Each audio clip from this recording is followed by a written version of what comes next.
Voilà, les chefs d'État et de gouvernement ont donc rendez-vous à la 72e Assemblée générale des Nations Unies.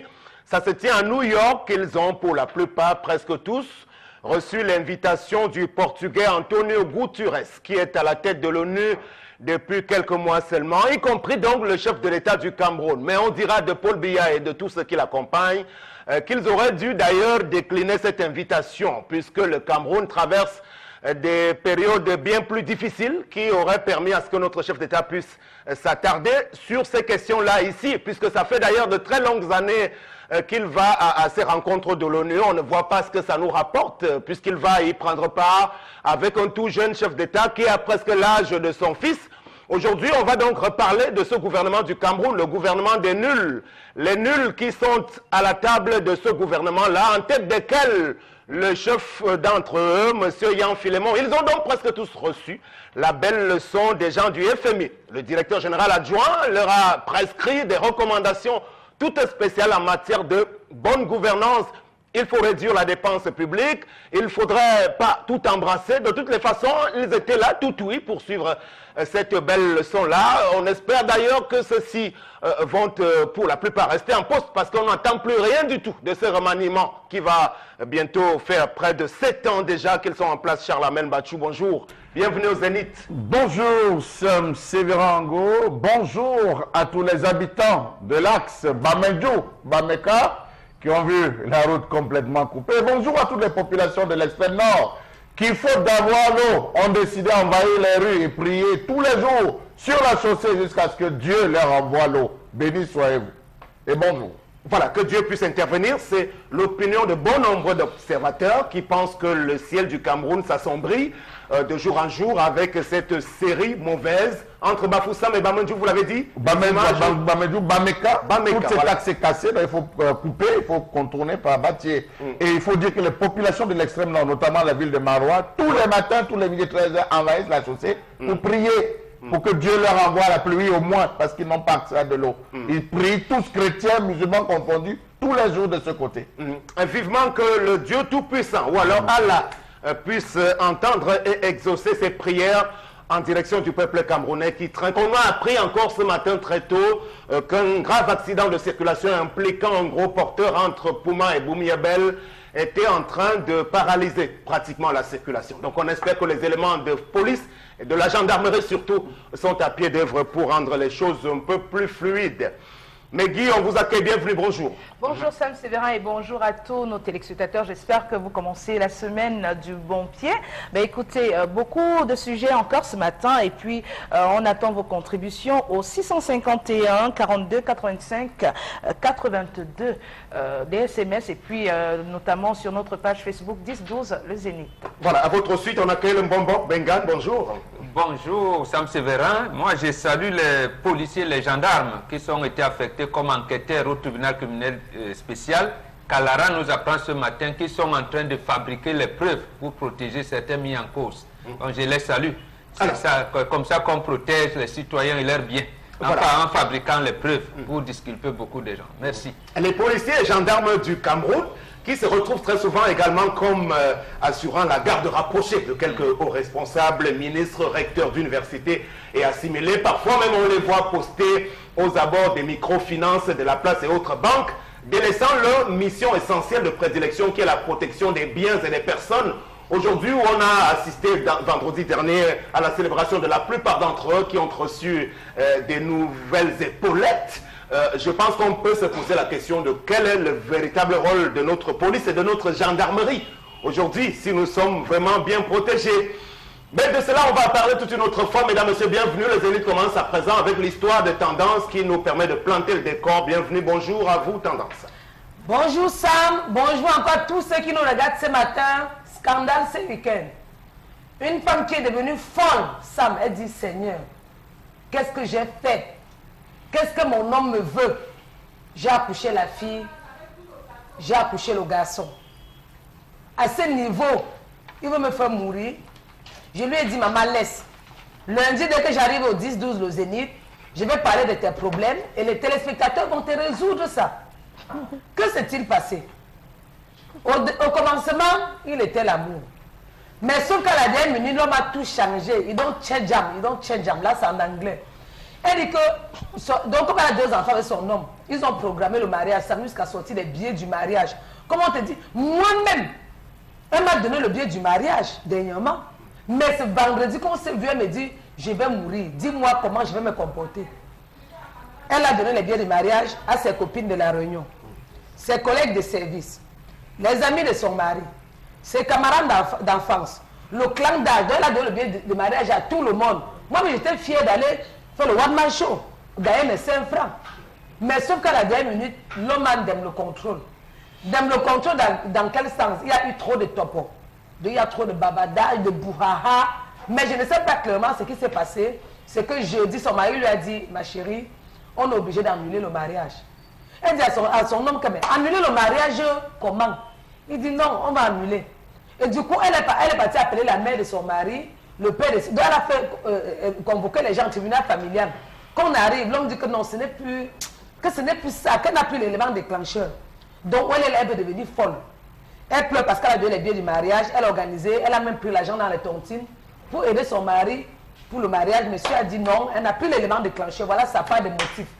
Papa, s'il te plaît, pour toi l'élément déclencheur c'est quoi? Parce qu'on veut savoir ce qu'il veut dire élément déclencheur après avoir fait 2 enfants avec une femme. Très bien, merci. Tendance, cette histoire, elle est pertinente et on va essayer de la disséquer sous toutes les coutures. Alors, je connais d'abord une histoire vraie de ce type-là, d'un médecin de la place qui avait déjà tout programmé pour épouser en première ou je crois en deuxième noce une jeune femme faisant partie de ce qu'on appelle les bonnes familles. Le médecin a eu une très belle formation en Allemagne, il est revenu au Cameroun, tout était pratiquement prêt. Et je crois, je vais citer le lieu du mariage, ça devait se dérouler à la place Saint-David ici à Douala. Bon, c'était sans publicité, des gens s'étaient déportés, Charlemagne battu de l'étranger, tous les invités, mais au dernier moment, patatras, il n'y a plus eu... Bon, parce que moi j'étais chargé de contacter les artistes, parce que le marié disait, moi je veux avoir Grâce des Cas, je veux avoir Prince et Yango. J'ai pu les aider à négocier le cachet, mais au dernier moment, il n'y a pas eu mariage du tout. Pourquoi? Et pour cause, semble-t-il, on a découvert que le monsieur n'avait pas dissous son premier mariage qu'il avait contracté à l'étranger à l'époque. Alors, il faut dire justement, Sam Sévérin, que c'est des choses qui arrivent, et c'est des choses qu'on vit au quotidien, non, dans nos fonctions de communicateurs, événementiels.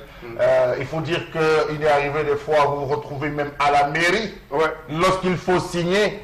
Au niveau du choix du régime, l'homme dit polygamie, la femme dit jamais, j'ai dit monogamie. Parfois, c'est la femme la première à sortir de la salle en disant qu'elle ne peut pas, après avoir donné plusieurs tentatives d'arrangement à l'amiable, où on dit allez un peu discuter. Parfois, c'est le père de la fille qui est d'accord qu'on va en polygamie. La fille s'oppose, parfois c'est la famille de l'homme. Donc, il faut dire qu'il y a plusieurs problèmes qui arrivent. Mais dans le cas de présent expliqué par Tendance, on nous a pas donné la raison, parce que Tendance a parlé de l'élément déclencheur. Je pense qu'en lui-même, ce mot, pour moi, à mon avis, n'est qu'un prétexte. J'attendrai que les autres disent, ça ne suffit. Bon, je voulais dire que la raison peut être d'ordre familial, c'est-à-dire que l'homme s'est levé, c'est la famille de l'homme qui ne veut plus de la femme, qui ne veut pas la femme. L'homme a tenu un conseil avec la famille dit non, nous on n'est pas prêts. À moins que tu veux t'engager, tu veux décidément t'engager à foncer avec elle, mais nous, on estime au vu de ci, au vu de ça, que ce sera une erreur. Et on ne cesse de te le dire, on préfère te donner notre point de vue ce jour. Ça peut être le père, ça peut être la mère, bref, une chose, ça peut être des raisons familiales. Ça peut être une raison mystique. Ça veut dire qu'il a été fait que dit, quelque part dans un lieu complet, fermé, attaché, que l'homme ne va jamais se marier. Dans cette famille, il n'y aura jamais de bonheur. Vous allez vous rendre compte, vous entrez dans une famille, de l'aimer jusqu'au dernier, personne n'est marié, tous vivent comme ça avec des femmes, parce que peut-être quelque part on est attaché. Lorsque vous voulez nettoyer, on dit c'est toute la famille. Jamais vous ne vous entendez. C'est ce qu'on appelle généralement le couple sang. Nous, ça peut être une raison sociale, ou du genre que l'homme était sûr que l'argent, il devait avoir l'argent. Ça peut être qu'il comptait véritablement sur un argent pour organiser. Faire les billets, c'est rien, mais il faut organiser, louer la salle et tout cela. Il se retrouve coincé. Peut-être la famille de la femme n'a rien, ou la fille même n'a rien, il ne peut même pas assister dans l'organisation de ce mariage. Il se retrouve planté. Voilà pourquoi il énonce le fait, écoutez, je ne peux pas, elle n'a pas l'élément déclencheur.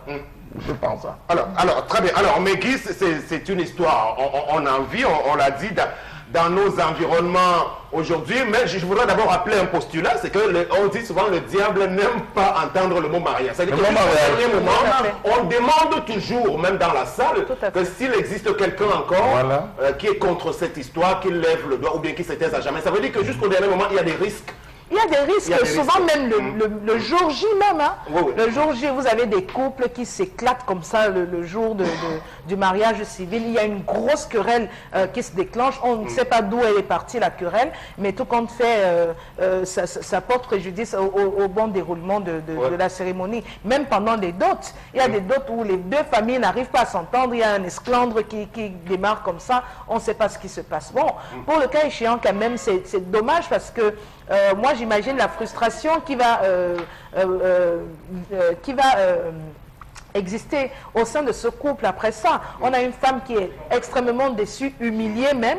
Imaginez l'inverse, que vous avez programmé un mariage et que peut-être votre fiancé vous cause un lapin au seuil de la porte de la mairie ou de l'église. C'est une grosse humiliation, non seulement pour le conjoint, et pour les familles même. C'est embarrassant.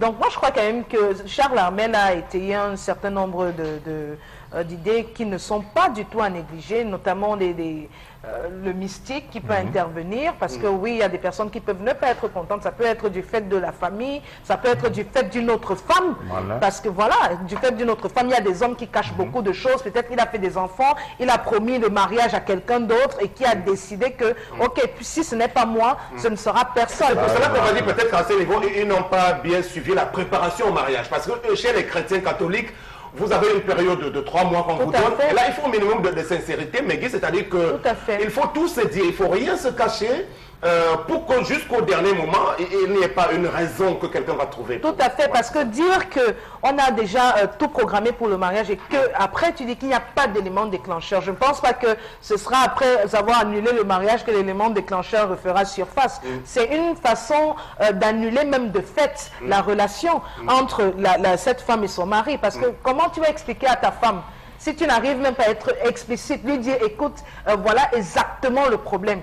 Tu vas lui dire quoi? Elle va penser à toutes sortes de choses et après c'est des problèmes et c'est dommage. Voilà. Bon, Bengan, on en arrive à vous puisqu'on va donc constater le mariage, ce n'est pas une mince affaire, c'est quelque chose de bien trop sérieux avec laquelle on ne devrait pas s'amuser avant d'y aller vraiment en termes d'engagement. Mais ici, je voulais convoquer la responsabilité directe des familles, vous qui êtes très souvent en train de vouloir l'implication des deux familles. Alors moi, je me dis, si les deux conjoints s'étaient pris simplement à aller signer leurs choses, pour parler trivialement, sans impliquer un peu trop tout le monde, est-ce que ça ne serait pas passé assez facilement?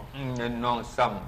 Sincèrement, ma grand-mère n'a jamais signé d'acte de mariage, mais elle est mariée. Tout le monde sait qu'elle avait été mariée. Je pense qu'elle en est pour nous tous. Que nos grands-mères, nos grands-pères ne s'étaient jamais mariés sur le plan d'état civil. Il y en a même peut-être pas à l'église. Non, le problème qui se pose est très très sérieux, effectivement. Et vous avez énoncé là tout à l'heure comment les chrétiens catholiques, du moins comment il est conseillé aux chrétiens catholiques de procéder. Effectivement, c'est un bon processus. Il faut donc rester dans le processus du mariage. Et comme disait Megui, je vais simplement étayer. C'est-à-dire quoi? Chacun doit s'ouvrir à l'autre. Parce que vous êtes liés pour la vie, pour toute votre vie. Alors vous vous engagez à vous lier pour toute votre vie. Vous allez partager votre intimité. Et c'est même cette intimité qui est défendue. Parce qu'il ne faudra pas qu'une personne extérieure vienne inviter, on va dire le mari triche, la femme triche. C'est là où vient la tricherie en réalité. Mais que vient-il donc qu'au moment où vous vous engagez à unir ou alors à consolider l'union que vous avez commencée parce que vous avez même 2 enfants, il se prouve que vous ne vouliez plus lier, consolider votre intimité. Ça devient gênant et ça disloque toute la relation et de confiance et de tout. Et même de vivre ensemble en harmonie ne peut plus avoir lieu. Même si demain le mari demande pardon, il y aura du tout, la femme aura toujours ce hic-là. Les enfants aussi, malheureusement. Donc, on va vivre dans un couple, si jamais il arrivait à se marier demain, dans un couple où la suspicion va s'installer. Que me cache mon mari? Oh, ce n'est pas bon. Ici, comme je partage le point de vue de Megui, il faut que l'homme parle. Et dise, si l'élément déclencheur dont il est, je veux dire, matériel qu'il en parle. Maintenant, si c'est mystique, il ne pourra pas justifier. Mais à ce moment-là également, qui disent que, chérie, je ne comprends pas, ou même à ses frères, à ses En général, ce sont les histoires de femmes. Peut-être qu'il y a une autre femme. Voilà. Tendance, qu'est-ce qu'on peut conseiller à cette femme? Moi, je vais dire, Sam, c'est facile qu'un homme se lève un matin, après t'avoir bombardé 2 enfants, il te dit, tu n'as pas l'élément déclencheur. Non, à ce moment, je vais avoir l'élément déclencheur là. Est-ce que tu as pensé à ma jeunesse? Non. Est-ce que tu as pensé comme j'étais encore bien? Si peut-être j'ai encore perdu le poids, si j'ai pris le poids, non, tu n'as pas pensé à ça. Est-ce que tu as pensé à mon temps perdu? Non. Tu me dédommages, on se sépare. Parce que Sam, comme il commence à dire que oh, il n'y a pas d'élément déclencheur, même si on arrange, même si on met le cuivre, on met le sel, on arrange tout, demain il va tout chercher les motifs. Il est temps que toi-même, papa, c'est toi qui décides. On n'a pas 2 cœurs. Le cœur n'a pas l'os. Si tu ne la veux plus, c'est mieux de dire que maman, je ne te veux plus. Ton temps perdu, je te paye combien? On part devant les autorités, on signe, tu me donnes ce que tu as me donné, je te libère. Mais dis, ne ris pas. Oui, mais quand tu es tombé, est-ce que c'est sur quelqu'un? Non seulement il manque le respect à ta famille, quand tu débarques au village, tu dis à toute la famille que hey, ma mère me marie. Mais est-ce que l'argent ici... Et du moment on te dit encore que le mariage n'a plus lieu, ce n'est même pas que l'homme a chuté. Ce n'est même pas qu'il n'y a pas l'argent pour organiser le mariage. Ce n'est même pas que tu lui as manqué le respect. Vous avez sorti tous les deux. Pourquoi faire tous les deux? Oui, tendance, c'est parce qu'il n'y a pas de très bonne raison. Non, c'est ça le problème. Mais s'il y a une très bonne raison, parce qu'il peut exister... S'il y avait une très bonne raison, oui. On s'est rencontrés sur Terre. Nous sommes en aventure. Chacun prend sa route. Tu prends ta route, je prends la mienne. Très bien. Charles Amel, je vais vous amener sur un tout autre terrain, partant toujours d'une histoire vraie, qui celle-là est beaucoup plus proche de nous. Parce qu'en matière d'abandon de la procédure au dernier moment, il n'y a pas que les hommes. Les femmes aussi se retournent au dernier moment. Alors, c'est l'histoire d'un journaliste de télévision au Cameroun, bien connu, alors qui se laisse embarquer par une qui vit à l'étranger. Et il se laisse tellement embarquer que la chose fausse. Il prend des engagements. Alors, la fille demande au monsieur, vas-y, tu contactes le prêtre, le maire, tout le monde.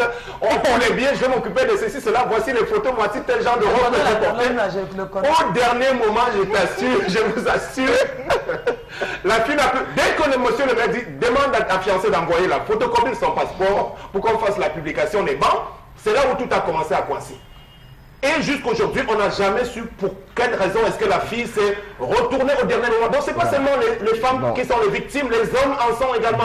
Vous vous rendez compte, Sam Sévérin, je vais vous dire, je vais vous raconter aussi une autre histoire à côté de la vôtre, d'une femme qui a laissé, on a tout organisé, le mariage, tout s'est très bien passé, jusqu'au jour, c'est-à-dire le vendredi, on devait aller à la mairie. Le samedi, aller à l'église. La nuit du jeudi, elle a pris le vol. Non, mais... Elle a pris le vol, elle est partie. Pour dire Sam Sévérin que c'est des situations très graves. Très graves. Moi, j'accuse une chose, Sam Sévérin. Dans ces cas, c'est que la famille ne s'est pas jusqu'alors impliquée dans cette relation. Parce que ce n'est pas le chef de famille de la femme qui dit « je n'envoie pas le passeport ». Ce n'est pas le chef de la famille de l'homme qui dit « le mariage n'aura plus lieu ». C'est l'individu en lui-même qui prend sur lui de manière volontaire de ne pas envoyer la photocopie du passeport. C'est elle-même qui prend de ne pas envoyer, supposant que tout au long de la relation, elle t'a emballé, ou elle a emballé, ou elle s'est emballée, ou ils se sont emballés dans la relation, ou c'est elle alors qui, à un moment donné, elle a cru fortement à la relation. Après, elle s'est dit, maintenant, on est en train de m'emballer comme une jeune fille. Est-ce qu'il ne faudrait pas que je réfléchisse? Je vais où là? Elle s'est posée. Il y a toujours, vous l'avez dit, le diable qui arrive à la dernière minute. Maintenant, pour revenir dans le cas de tendance, je pense que l'homme, ce n'est pas une femme forcément. Vous ne pouvez pas dire, il y a la femme de votre vie et la femme de votre cœur. Je ne pense pas qu'à ce moment, rendu à cet instant, il y a une femme qui aura intervenu. Non, il a pris la décision, il était non, une femme ne peut pas faire changer. Je dis, oh, fut-elle, l'union ne peut pas changer si ce n'est l'ordre mystique. Un homme qui s'est engagé à faire les billets, à organiser tout, ne peut pas se lever un matin. C'est donc je dis, si ce n'est mystique, c'est que forcément, il y a du mysticisme qui intervient dessus. Ou alors, à défaut de ça, il y a des hommes rancuniers. Et donc le dada, c'est la rancune. Il laisse faire tout doucement, jusqu'au dernier moment, il dit, je vais te faire quelque chose que tu ne vas jamais faire dans ta vie. Et c'est là où il se retire. En parlant de rancune, je ne sais pas si vous avez vu sur la toile, il y a une vidéo qui a circulé pendant des années. Cette jeune dame-là qui a vécu pendant de longues années avec un monsieur, il paraît que le gars lui a fait voir des vertes et des pas mûres. Il a tellement maltraité cette fille qu'ils se sont séparés, ils se sont remis ensemble. Finalement, ils décident de se marier. C'est à la mairie ici, à Douala Premier. À Douala Premier, les deux familles sont là. Devant le monsieur devant le maire. Oui. Non, je crois que c'était pas lui. C'était lui. Ah oui? Ok. Donc, pendant le consentement, l'homme a donné son consentement. Tout le monde, ouh, bravo, machin et tout. Et quand c'est le tour de la fille, mais elle a commencé tout doucement. Un plaidoyer long. Un plaidoyer long, calmement. Et comme ça, elle a dit, voilà, après tout ce que je viens de dire, je vous annonce que je ne peux pas m'unir à monsieur tel. Alors que tout était déjà prêt, tout le monde devant elle a laissé, elle a dit, excusez-moi, et elle est sortie devant tout le monde. Elle est sortie dans sa vie, elle avait préparé son coup. Écoute, tout ce que tu m'as fait, je vais te le faire payer en Mondovision. Je dis, elle a préparé. Et la vidéo, elle est partout.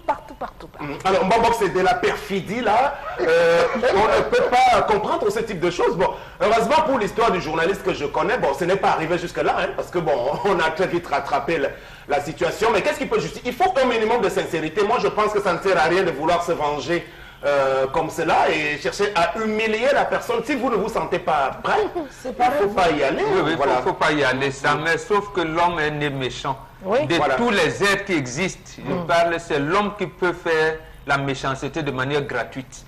Même le lion, il ne dévore sa proie que quand il a faim. Quand il n'a pas faim, vous pouvez passer, vous jouez, et tout. Mais ce n'est que l'homme. Donc, c'est de cette méchanceté-là, effectivement, que Dieu nous condamne souvent. Parce que on mijote des plans diaboliques. Voilà la conspiration à outrance. Mais heureusement que pour ces cas-là, ça n'arrive pas au mariage. Moi, j'ai assisté également, comme ça, il y a un monsieur, il est devenu pasteur de l'église presbytérienne aujourd'hui. Il est en 2e année à la faculté.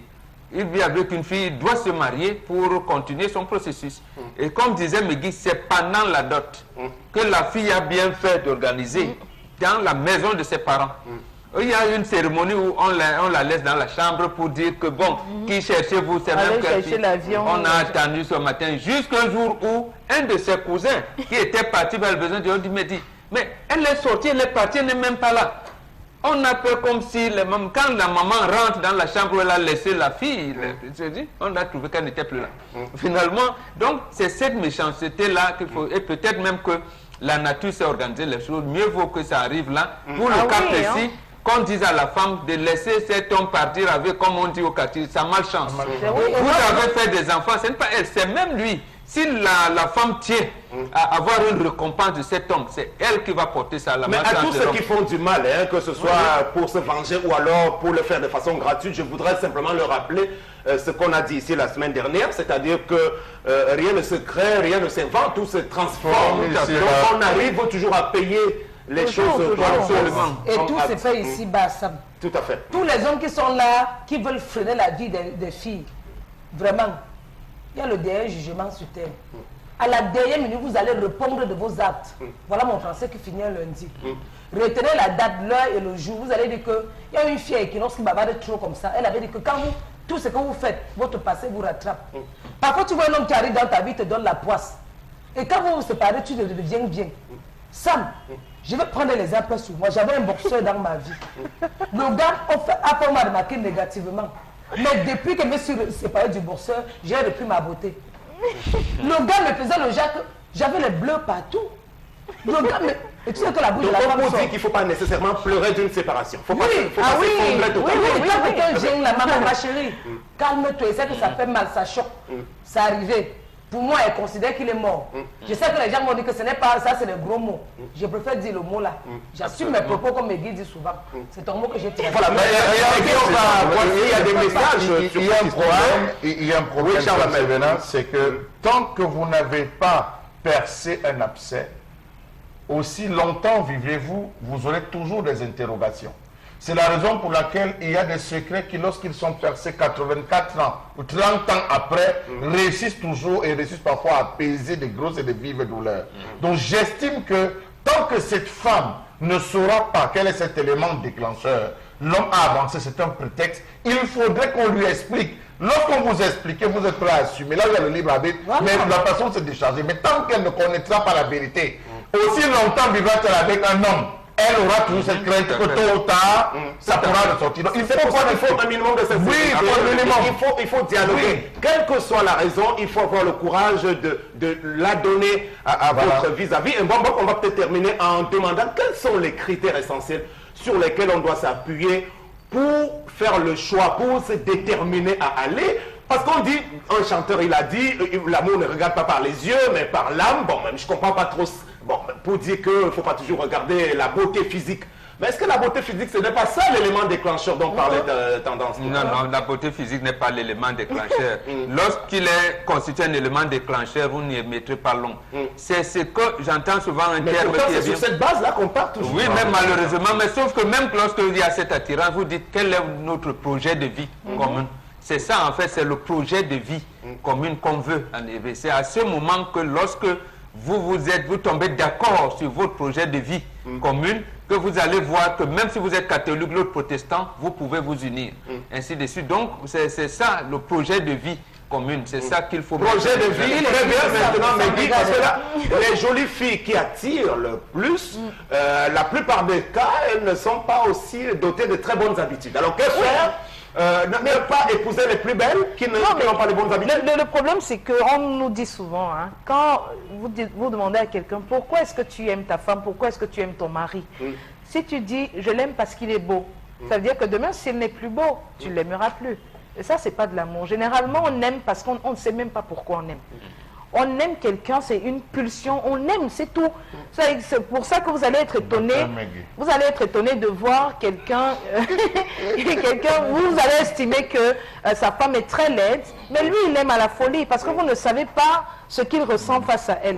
Et c'est souvent ça même le meilleur amour. Parce que si tu dis que j'aime un homme parce qu'il a de l'argent, ça veut dire que demain, s'il devient pauvre... Bon, alors, c'est ça aussi,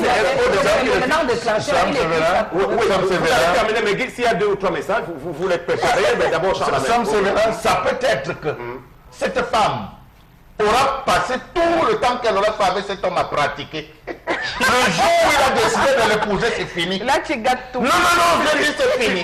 C'est ce jour que cette sorcellerie mystique, mystico-charmique est finie. Et c'est là où l'homme a pris, elle est revenue, à tout le temps, et elle a dit, je vous assiste, c'est trop bien. Parce qu'il y a des femmes qui, tous les jours qu'elles pratiquent, ajoutent un peu. Elles mettent un peu. L'homme se retrouve à aimer, c'est parce que vous avez parlé de aimer sans savoir pourquoi on aime. Mais il peut avoir été charmé toute sa vie, et le jour où elle décide qu'on va se marier, elle perd elle-même le nom en disant que je n'ai plus besoin de le charmer, elle va me faire. Elle a pu ajouter la robe. Ah mais non. Alors ce que Meggy a dit, ça rappelle dans la dernière chanson de Espo de Ben, qui faisait partie du groupe Les Deux qui tuent. Il parlait d'amour sans intérêt. Même si je ne partage pas tout à fait, parce que j'estime qu'il y a toujours un intérêt pour quelque chose. Non, l'intérêt ne s'explique pas. Lorsque vous mettez le projet de vie, en réalité, c'est pour que tu puisses dire à ton monsieur demain que mon chéri, assis, tu dis à madame, mais regardez l'image que vous prenez, je vous reprends la même à peu près. Que dit la femme de Cancan dans le théâtre? On dit Hélène, Cancan est sous l'art, il est tout, il a abandonné tout. On le met même en cellule. Lorsque sa femme vient dire, le commissaire lui pose la question, qu'est-ce qui vous a attiré cet homme? Dit, la vie ne s'explique pas, c'est la vie. C'est le cœur. C'est le cœur. C'est le cœur. Bon, donc en réalité, c'est ça. C'est à relativiser. Parce que pour la plupart des cas, les belles personnes attirent toujours les belles personnes. Oui, non, n'essayons pas de faire langue de bois là-dessus. Donc, ça attire toujours. Qu'est-ce qu'on entend par belle personne? Non, belle personne. Physiquement, oui, j'ai pas bien du physique. Mais il y a mais ça ne met pas l'homme. Encore que c'est relatif. Alors, je vais vous surprendre, mais il y a d'autres qui aiment le côté fofolle de certaines femmes. Bon, oui. C'est-à-dire, ils oublient tout, c'est parce que cette gars pète un câble, voilà. C'était folie qui m'attire. Voilà, Chanel Charman qui nous dit cet homme doit juste avoir reçu des informations qui ont bouleversé sa personne. Oui, certainement. Et Temessing Tatiana qui nous dit l'homme là ne veut plus de cette femme, c'est tout. Oui, mais il est en bon état. Je ne peux pas accepter ça. Il va écrire son... Toi, tu écris ton élément déclencheur là avec quoi? Tu vas écrire ça dans le cahier de 400 pages. Je pense que c'était tôt qu'elle découvre cette vérité, c'était tôt. Comme elle l'a découvert, maintenant, il faudrait qu'elle se prépare. Maintenant, orienter la séparation. On va évoluer dans ce programme. Merci pour l'histoire du jour qui est assez vaste et qui nous a permis de plonger au cœur des relations hommes-femmes par rapport aux promesses de mariage. Les promesses non tenues, rupture abusive de fiançailles, c'est une infraction qui est punie, bon, qui me semble, par le ça fait pas le nouveau code pénal. Voilà, donc la femme peut saisir les tribunaux si elle veut obtenir réparation, mais il vaut mieux éviter d'arriver à ce niveau-là. Employez-vous, messieurs et dames, à vous assurer que vous avez fait le bon choix. Parce que Nicole Marat, parlant de Esther Gabrielson, disait que c'était le bon choix pour Rigobert, même si par la suite, on ne sait pas si ce choix s'est avéré bon. De toutes les façons, le mariage, c'est une grâce. Il faut avoir la grâce de tomber sur la bonne personne et prier pour cela. On prend la colère de Charles Armel tout de suite, qui va nous amener sur un sujet bien intéressant.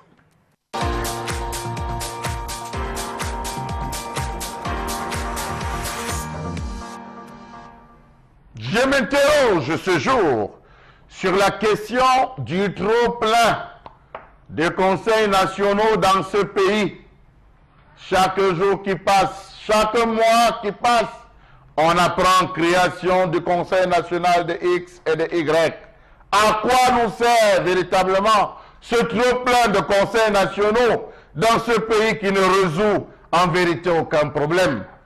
Conseil national de la sécurité, créé le 8 janvier 2009, avec 13 membres et des dépenses de fonctionnement du Conseil inscrites au budget du service du Premier ministre et du Haut Secrétariat de la Présidence de la République. Conseil national du tourisme, créé le 14 avril 1998, avec un tourisme brinque-brallant, un tourisme mort. Conseil national de la jeunesse, avec une jeunesse qui se cherche, Pageur U, Piassi, plan triennal. Conseil national de la communication, créé le 21 juin 1991, avec 20 membres, avec des subventions qui proviennent de l'État, des legs et des dons, et plus, avec un conseil qui ne passe son temps qu'à poser des actes de répression autant pour moi. Conseil national de la consommation, créé le 13 janvier 2016, avec 21 membres, avec les frais de fonctionnement supportés par le budget du ministère chargé de la protection et de X et de Y. Oh, le Conseil national de la consommation, que nous apporte-t-il? Point d'interrogation. Conseil national de la décentralisation, créé le 17 janvier 2008, avec 20 ministres, avec 20 membres, parmi lesquels plein de ministres, 2 sénateurs, 2 députés. À quoi nous servent si on en parle encore aujourd'hui? On n'a jamais abouti à cette question. Conseil national d'orientation des campus numériques francophones du Cameroun. Qu'est-ce qu'on en a à faire? Quand on ne parvient même pas à avoir une connexion complète, on parle du numérique. Conseil national de la route, Conseil national de la santé, Conseil national de la publicité, créé le 18 décembre 2008, avec 20 membres et une dotation annuelle inscrite au budget du ministère chargé de la publicité, des contributions des opérateurs. Conseil national des chefs traditionnels, Conseil national de l'ordre des médecins, Conseil national de la statistique, on ne sait même pas combien on est au Cameroun. Conseil national de l'éducation, avec tous les problèmes qu'on a. Conseil national des transports routiers, avec les vrais états, les vrais véhicules qui circulent, à 3 roues et l'état des visites techniques. Conseil national d'agrément des manuels scolaires et des manuels didactiques, avec les livres qu'on change chaque année. Conseil national des chargeurs du Cameroun. Vraiment, à quoi remontent les dernières sessions de ces différents conseils nationaux dans ce pays, dans un contexte critique? À quoi remonte la mise en place des résolutions et stratégies adoptées par ces conseils nationaux? Quel est le rôle, par exemple, du Conseil national de la sécurité dans un contexte où notre pays est en proie à une attaque collective qui fait que si les 10 régions sont aujourd'hui attaquées et encerclées par l'ennemi? Point d'interrogation. Quelle fut la position du Conseil national de la sécurité dans l'ensemble des crises de la diaspora vécues par les émissaires des chefs de l'État, Afrique du Sud, Canada et j'en passe? Quelles sont les résolutions et propositions d'orientation prévisionnelles formulées à l'endroit de la stabilité du Cameroun par le Conseil national de la sécurité? Quel est le bilan du Conseil national de la sécurité à côté de la délinquance que j'appellerais classique, cas des agressions des quartiers Makéa? Commandant, Cité Sikam et j'en passe. Voilà. Merci beaucoup, Charles Hamel. Et vous avez bien fait de choisir en guise d'image et d'illustration l'actuel gouvernement autour de son chef, le chef de l'exécutif. Le gouvernement des nuls, comme je les appelle, avec beaucoup de courage. On va aborder cette question avec une certaine gravité, Mbombok, puisqu'il s'agit là de l'un des leviers de la malgouvernance qui a plongé le Cameroun, là où on se situe aujourd'hui, avec gouvernement hypertrophié de façon verticale, hein, de la base au sommet, avec toute une batterie de choses. À côté de ces conseils nationaux, vous avez les comités de pilotage, les comités de suivi. Les observatoires. Voilà. Les observatoires. Les observatoires. Ouais, bah, à la place. Voilà. Donc, ça veut dire qu'on est un pays où, si les choses avaient été plutôt bien gérées, on ne serait pas en train de se plaindre en réalité. Hein, si on avait su répondre à chaque besoin en fonction des priorités. Absolument ça, mais le premier conseil de tous ces conseils-là, c'est le conseil qui est défini par la Constitution. Elle-même, la Constitution ne lui donne même pas des attributions. Le Conseil économique et social. Donc, la Constitution même qui l'érige en tant qu'institution de l'État, lui dit que c'est une loi qui viendra dire comment tu vas travailler. Et que ce Conseil doit avoir 150 membres. Depuis sa création en 1960, il n'y en a que 4 qui sont vivants aujourd'hui. Et on leur a attribué dernièrement de réfléchir sur le changement climatique. Vous allez voir dans Fosso Victor, Kadi de Fosso, Zété Emmanuel et Yann Luc réfléchir sur les choses du climat aujourd'hui. Non. Le deuxième conseil qui devait aller dans le sens que vous orientez, c'est le conseil des ministres. Donc, regardez, le conseil des ministres, on ne sait plus quand, il ne s'est plus tenu. C'est le tout dernier qui se tenait. Absolument, donc on ne sait plus. Voilà les deux conseils. Si ces deux-là, qui sont, j'allais dire, devraient donner, comme vous avez dit, l'ordonnancement, devraient servir de guide et d'implémenter tout le fonctionnement de la République, ne fonctionne pas. Les autres ne sont que, j'allais dire, des institutions, des slogans creux. En réalité, c'est ça. Parce que le Conseil, le chef de l'État, a voyagé avec le secrétaire permanent du Conseil national de sécurité. Qu'est-ce que M. Atangandji fait voilà, c'est lui. Conseil national de sécurité? Il a voyagé avec le ministre chargé de mission. Le secrétaire général du Conseil national de sécurité. Secrétaire permanent. C'est ce conseil a la charge d'avoir, de rassembler tout ce qui vient des états-majors de sécurité, armée de terre, armée de l'air, armée marine, ainsi de suite, plus la police. Donc, c'est lui qui devrait en principe proposer des solutions pour ce qui se passe, mais on ne sait rien du tout. Donc en réalité, vous l'avez vu, je confirme, je termine par là, la navigation à vue, le chef de l'État nous amène là où peut-être lui-même il ne sait pas. Voilà, mais Guy, est-ce qu'on a besoin de mettre en place des structures parallèles pour gérer des questions qui relèvent pourtant des attributions des ministères concernés? En matière de ministères, vous avez donc, puisqu'on a ce gouvernement en image, ça va chercher des super menteurs qui est aux travaux publics, au ministre du ciel et de la terre qui est dans l'aménagement du plan, avec beaucoup d'autres batteries de sous-structures qui sont connexes. Ça relève de quoi? De l'incompétence ou alors tout simplement d'une volonté de créer des poches de détournement De l'incompétence, de la paresse. Et je ne sais pas, du cafouillage qu'on veut créer pour pouvoir mieux spolier les citoyens camerounais, en fait, les Camerounais de leur argent. Parce que dire qu'il y a des ministères, il y a des ministres délégués, des secrétaires d'État, des ceci, des cela. Mais franchement, tout ça, ça nous sert à quoi? Puisque, en fin de compte, rien ne marche. Donnez-moi un seul domaine au Cameroun qui marche bien. Un seul. La culture, zéro. Communication, c'est un cas. Quoi là, peut-être la défense, sécurité? Non, pas du tout. Non. Le commerce, l'économie, rien. Politique, rien. Il y a quel secteur au Cameroun qui marche bien? Mais on a des conseils nationaux de tout. De la communication, du tourisme, sécurité, le tourisme qui est pratiquement de la jeunesse, inexistant. On parle de quel tourisme au Cameroun? On parle de quel tourisme quand on ne peut même pas, arpenter les routes du Cameroun en toute sécurité. On ne peut même pas prendre du plaisir à visiter le Cameroun parce que les routes sont dans un état délabré.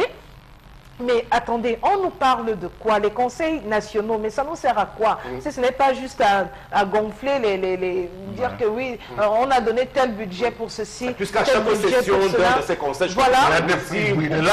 Ça ne sert à rien. Mais c'est gratuit. Ça ne sert à rien. Combien de Camerounais savent même qu'il y a des conseils nationaux qui existent? Est-ce qu'on sait même ce qu'on y fait? On ne sait même pas pourquoi c'est prévu. Mais franchement, je suis sûr que des téléspectateurs qui nous suivent, là, il y en a qui se demandent... Bon, disons qu'on on donne le sentiment que des choses sont faites, qu'il y a des réflexions qui sont menées par les structures étatiques pour trouver un peu plus de solutions aux difficultés des Camerounais. Parce que quand vous avez en image même toute la nomenclature de l'architecture de l'État, comme c'est le cas, alors on les dans le très bien concentrés en veste, costume, cravate, avec toute une pile de dossiers devant eux, pour bien donner le sentiment que tout fonctionne. Et voilà le chef du gouvernement, M. Yann Filemon, et on sait qu'au niveau du Premier ministère, on n'a pas su réguler la question, par exemple, du droit d'auteur des artistes musiciens.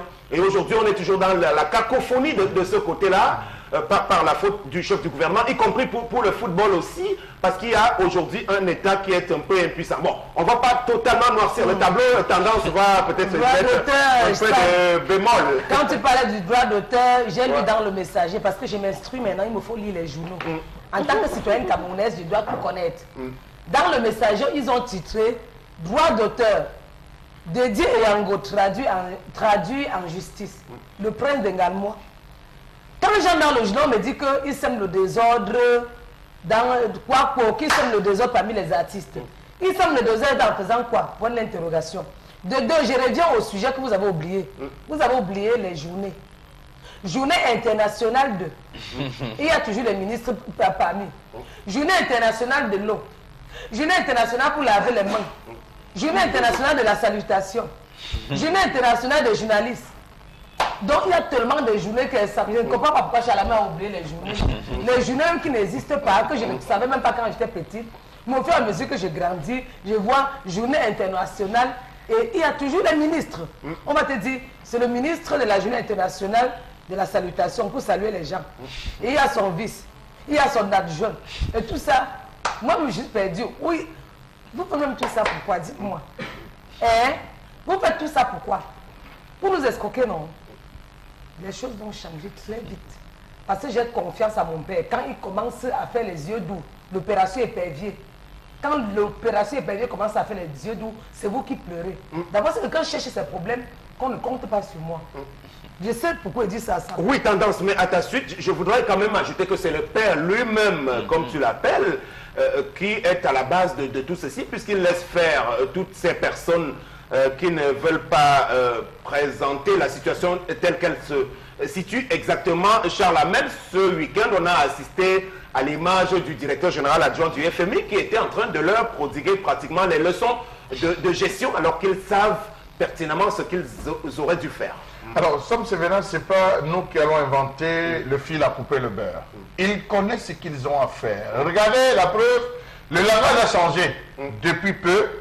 On dit qu'il faut restreindre le budget de l'État. Je vous prescris beaucoup d'abnégation. Je vous prescris, on a prescrit, le chef du gouvernement a prescrit, mais jamais on ne frappe. Parce qu'on sait que celui qui est appelé à frapper, c'est celui qui est en haut, c'est-à-dire le chef de l'État. Somme Sévérin, tous ces conseils sont pilotés par les ministres. Conseil national du tourisme, c'est le ministre du tourisme qui est en charge. Alors expliquez-moi un peu en quoi le ministre du tourisme qui ne parvient pas lui-même à faire décoller le tourisme dans sa propre région. Sa propre région. Non, laissons le Cameroun. Sa propre région. Parce que chacun se bat pour sa région. Développer le tourisme dans sa propre région. Va parler du tourisme général. Arrêtons un peu ce gars, Sam Sévérin. Ça devait commencer, l'exemple devait commencer par ici. Il faut mettre, on a pensé mettre sur pied une étude de faisabilité. À Douala, on a eu des héros qui sont morts. À Ebolova, à Yaoundé, mettre une politique, juste une petite politique pour développer le tourisme. Le Conseil national qui se réunit débat de quoi? Nous avons le Conseil national d'agrément des manuels scolaires et de Mais le gouvernement, regardez, on peut le comprendre. Parce qu'il n'est pas au gouvernement pour travailler. C'est le ministre le plus inactif Il a été là pour être récompensé tout simplement pour des petits calculs politiciens. Ça, c'était juste une récompensé dans un poste clé et aussi stratégique. Non, tout à fait. Le Sénégal, ministre d'État. Le ministre d'État du tourisme, le Sénégal, le Mali, tous ces pays se sont concentrés sur le tourisme qui rapporte véritablement en termes de matière au niveau de l'économie. Qui ne veut pas aller découvrir le Sénégal? Qui veut pas aller découvrir tous ces plats? Tout a été revalorisé par le secteur touristique. Donc véritablement, c'est un mauvais choix. Nous avons le secteur du Conseil national d'agrément des manuels scolaires et des matériels didactiques. Sam Sévérin, il est prévu dans les textes, c'est tous les 3 ans qu'on change de manuel. À l'époque, c'est le professeur Jean Tabimanga qui était là, qui était responsable de ce Conseil national. Il y est toujours. Ils ont fait des sessions. Tu as entendu le Jean Tabimanga ouvrir sa bouche pour parler? Durant voilà tous les livres qu'on a changés. Les parents, chaque année, on change de livre. Il y a un Conseil national d'agrément des manuels scolaires et de matériel didactique qui existe dans un pays. Et j'ajouterais, puisque moi j'ai fait le tour en tant que parent ce week-end, c'est un témoignage et la plupart des livres ne sont même, on ne les trouve pas. Voilà. C'est-à-dire que vous faites le tour et les enseignants qui choisissent de ne même pas respecter ce qui est officiellement prescrit. Voilà, c'est voilà. Conseil national des chefs traditionnels. À l'intérieur, vous avez les chefs sénateurs. Aussi. Vous avez les chefs députés. Vous avez... Vraiment de Dieu, ça. On est allé où? Les chefs sénateurs. Sénateurs. Oui, bon. Et il est censé au même endroit que les autres chefs. Qui est l'endroit des chefs sénateurs. Les attributions des uns et des autres, des rôles. Il y a un problème, comme vous avez bien fait de relever ça.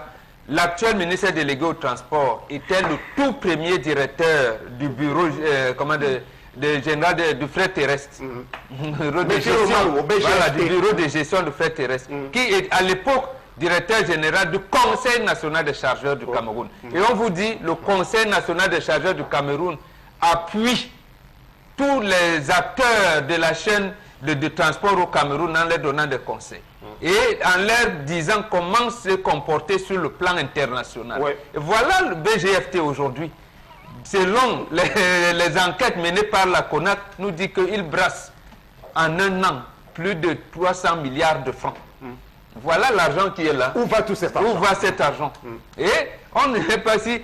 Que dit le Conseil national des chargeurs du Cameroun? Parce que le bureau de gestion du fret terrestre, c'est quand même qui ont le regard. Que dit, il parle du conseil, que propose ce conseil, CNCC au gouvernement, pour gérer le transport routier au Cameroun? Et le transport routier, c'est une parenthèse, est paralysé dans la région de l'Ouest. C'est une information avec ce qui se produit au niveau du dépôt SCDP de Bafoussam, une situation qui dure depuis de très longs mois aujourd'hui. On n'a pas le sentiment, effectivement, qu'on peut dire que cela est contrôlé. Et ce matin même, il risque d'avoir grève des enseignants. Parce que le Conseil national d'attribution des palmes académiques au niveau du ministère de l'enseignement secondaire estime qu'on ne donne pas assez. On n'a pas donné, en fait, il y a des rétributions qu'on devait donner aux enseignants qui ne passent pas. Mais le Conseil national d'attribution des palmes académiques, le moins est en train de sortir pour revendiquer quelque chose. Voilà où on en est. N'oublions pas le Conseil national de la jeunesse, qui aujourd'hui, on ne sait même pas quel est le rôle du président de cet observatoire national de la jeunesse, Conseil national de la jeunesse, avec un ministre qui est en train d'implémenter tout. Finalement, le rôle de la jeunesse, c'est quoi, ça me servira? Ce conseil est censé nous emmener où? Regardez alors le plus grave, le Conseil national de la publicité. Asseyez-vous pour regarder les télévisions. Savon Tchanglan, vente de savon Tchanglan, ma copine qui aussi vu quoi? Savon Tchanglan, c'est le meilleur. Voilà ce type de choses qu'on peut planter avec le conseil. J'estime, regardez la ville de Douala. Regardez la ville de Douala avec cette agressivité publicitaire. Vous êtes dans le taxi, vous êtes partout. Mais je pense qu'il y a quand même des normes qui devraient régir cet ensemble de secteurs. À quoi servent ces conseils nationaux? Alors, j'ai tendance, on va sortir puisque ça fait partie de la gouvernance globale du Cameroun aujourd'hui, la façon dont notre pays est géré, toutes ces structures. Bon, je sais que tu n'es pas souvent très encline à formuler les critiques en direction de nos gouvernants, mais tout de même, on peut tenter de leur proposer quelque chose, peut-être au président qui commence à les changer un tout petit peu, non? Parce que j'ai beaucoup de respect pour mon gouvernement et pour mon pays en tant que citoyenne camerounaise. Moi, je vais faire des propositions à mon père. Papa, pardon. On t'a toujours beurré les yeux. Réveille-toi. Les gens te mentent. Souvent, tu dis que faites ceci, ne pas te pas faire. Mais ils viennent te mentir, tu crois. Pardon, mon père. Réveille-toi, tu reprends ton carnet ou encore ton calepin. Tu regardes les numéros one à one et le poste de chacun one à one. Maintenant, tu vas réfléchir et voir comment tu dois faire pour donner à César ce qui appartient à César. Et mettre les gens qui vont réfléchir, qui vont avoir le cœur sensible. Il ne faut pas mettre les gens qui vont faire le je m'en fous. Non. Et quand ils font le je m'en fous, on va pas, tous les gens t'insultent partout. Je m'en sers. Pas du tout. Il y a le Conseil national de la route, Charles-Amel Mégué, on n'en a pas beaucoup parlé, puisque la route continue de tuer.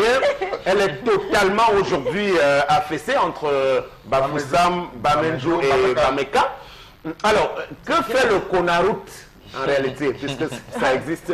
Ce que fait le Conaroute, peut-être discuter à propos de comment faire pour qu'il y ait plus de trous dans nos chaussées. Et faire en sorte peut-être qu'il y ait plus de tonneaux sur la route. Sinon, on ne comprend pas ce qu'ils font. Est-ce que c'est eux qui gèrent le fonds routier, Charles? Le fonds routier, l'argent que doit... Même s'ils ne gèrent pas le fonds routier, je crois que quand on a créé un Conseil national de la route, c'est bien pour réfléchir. C'est pour trouver des solutions relatives à l'amélioration des conditions de circulation routière.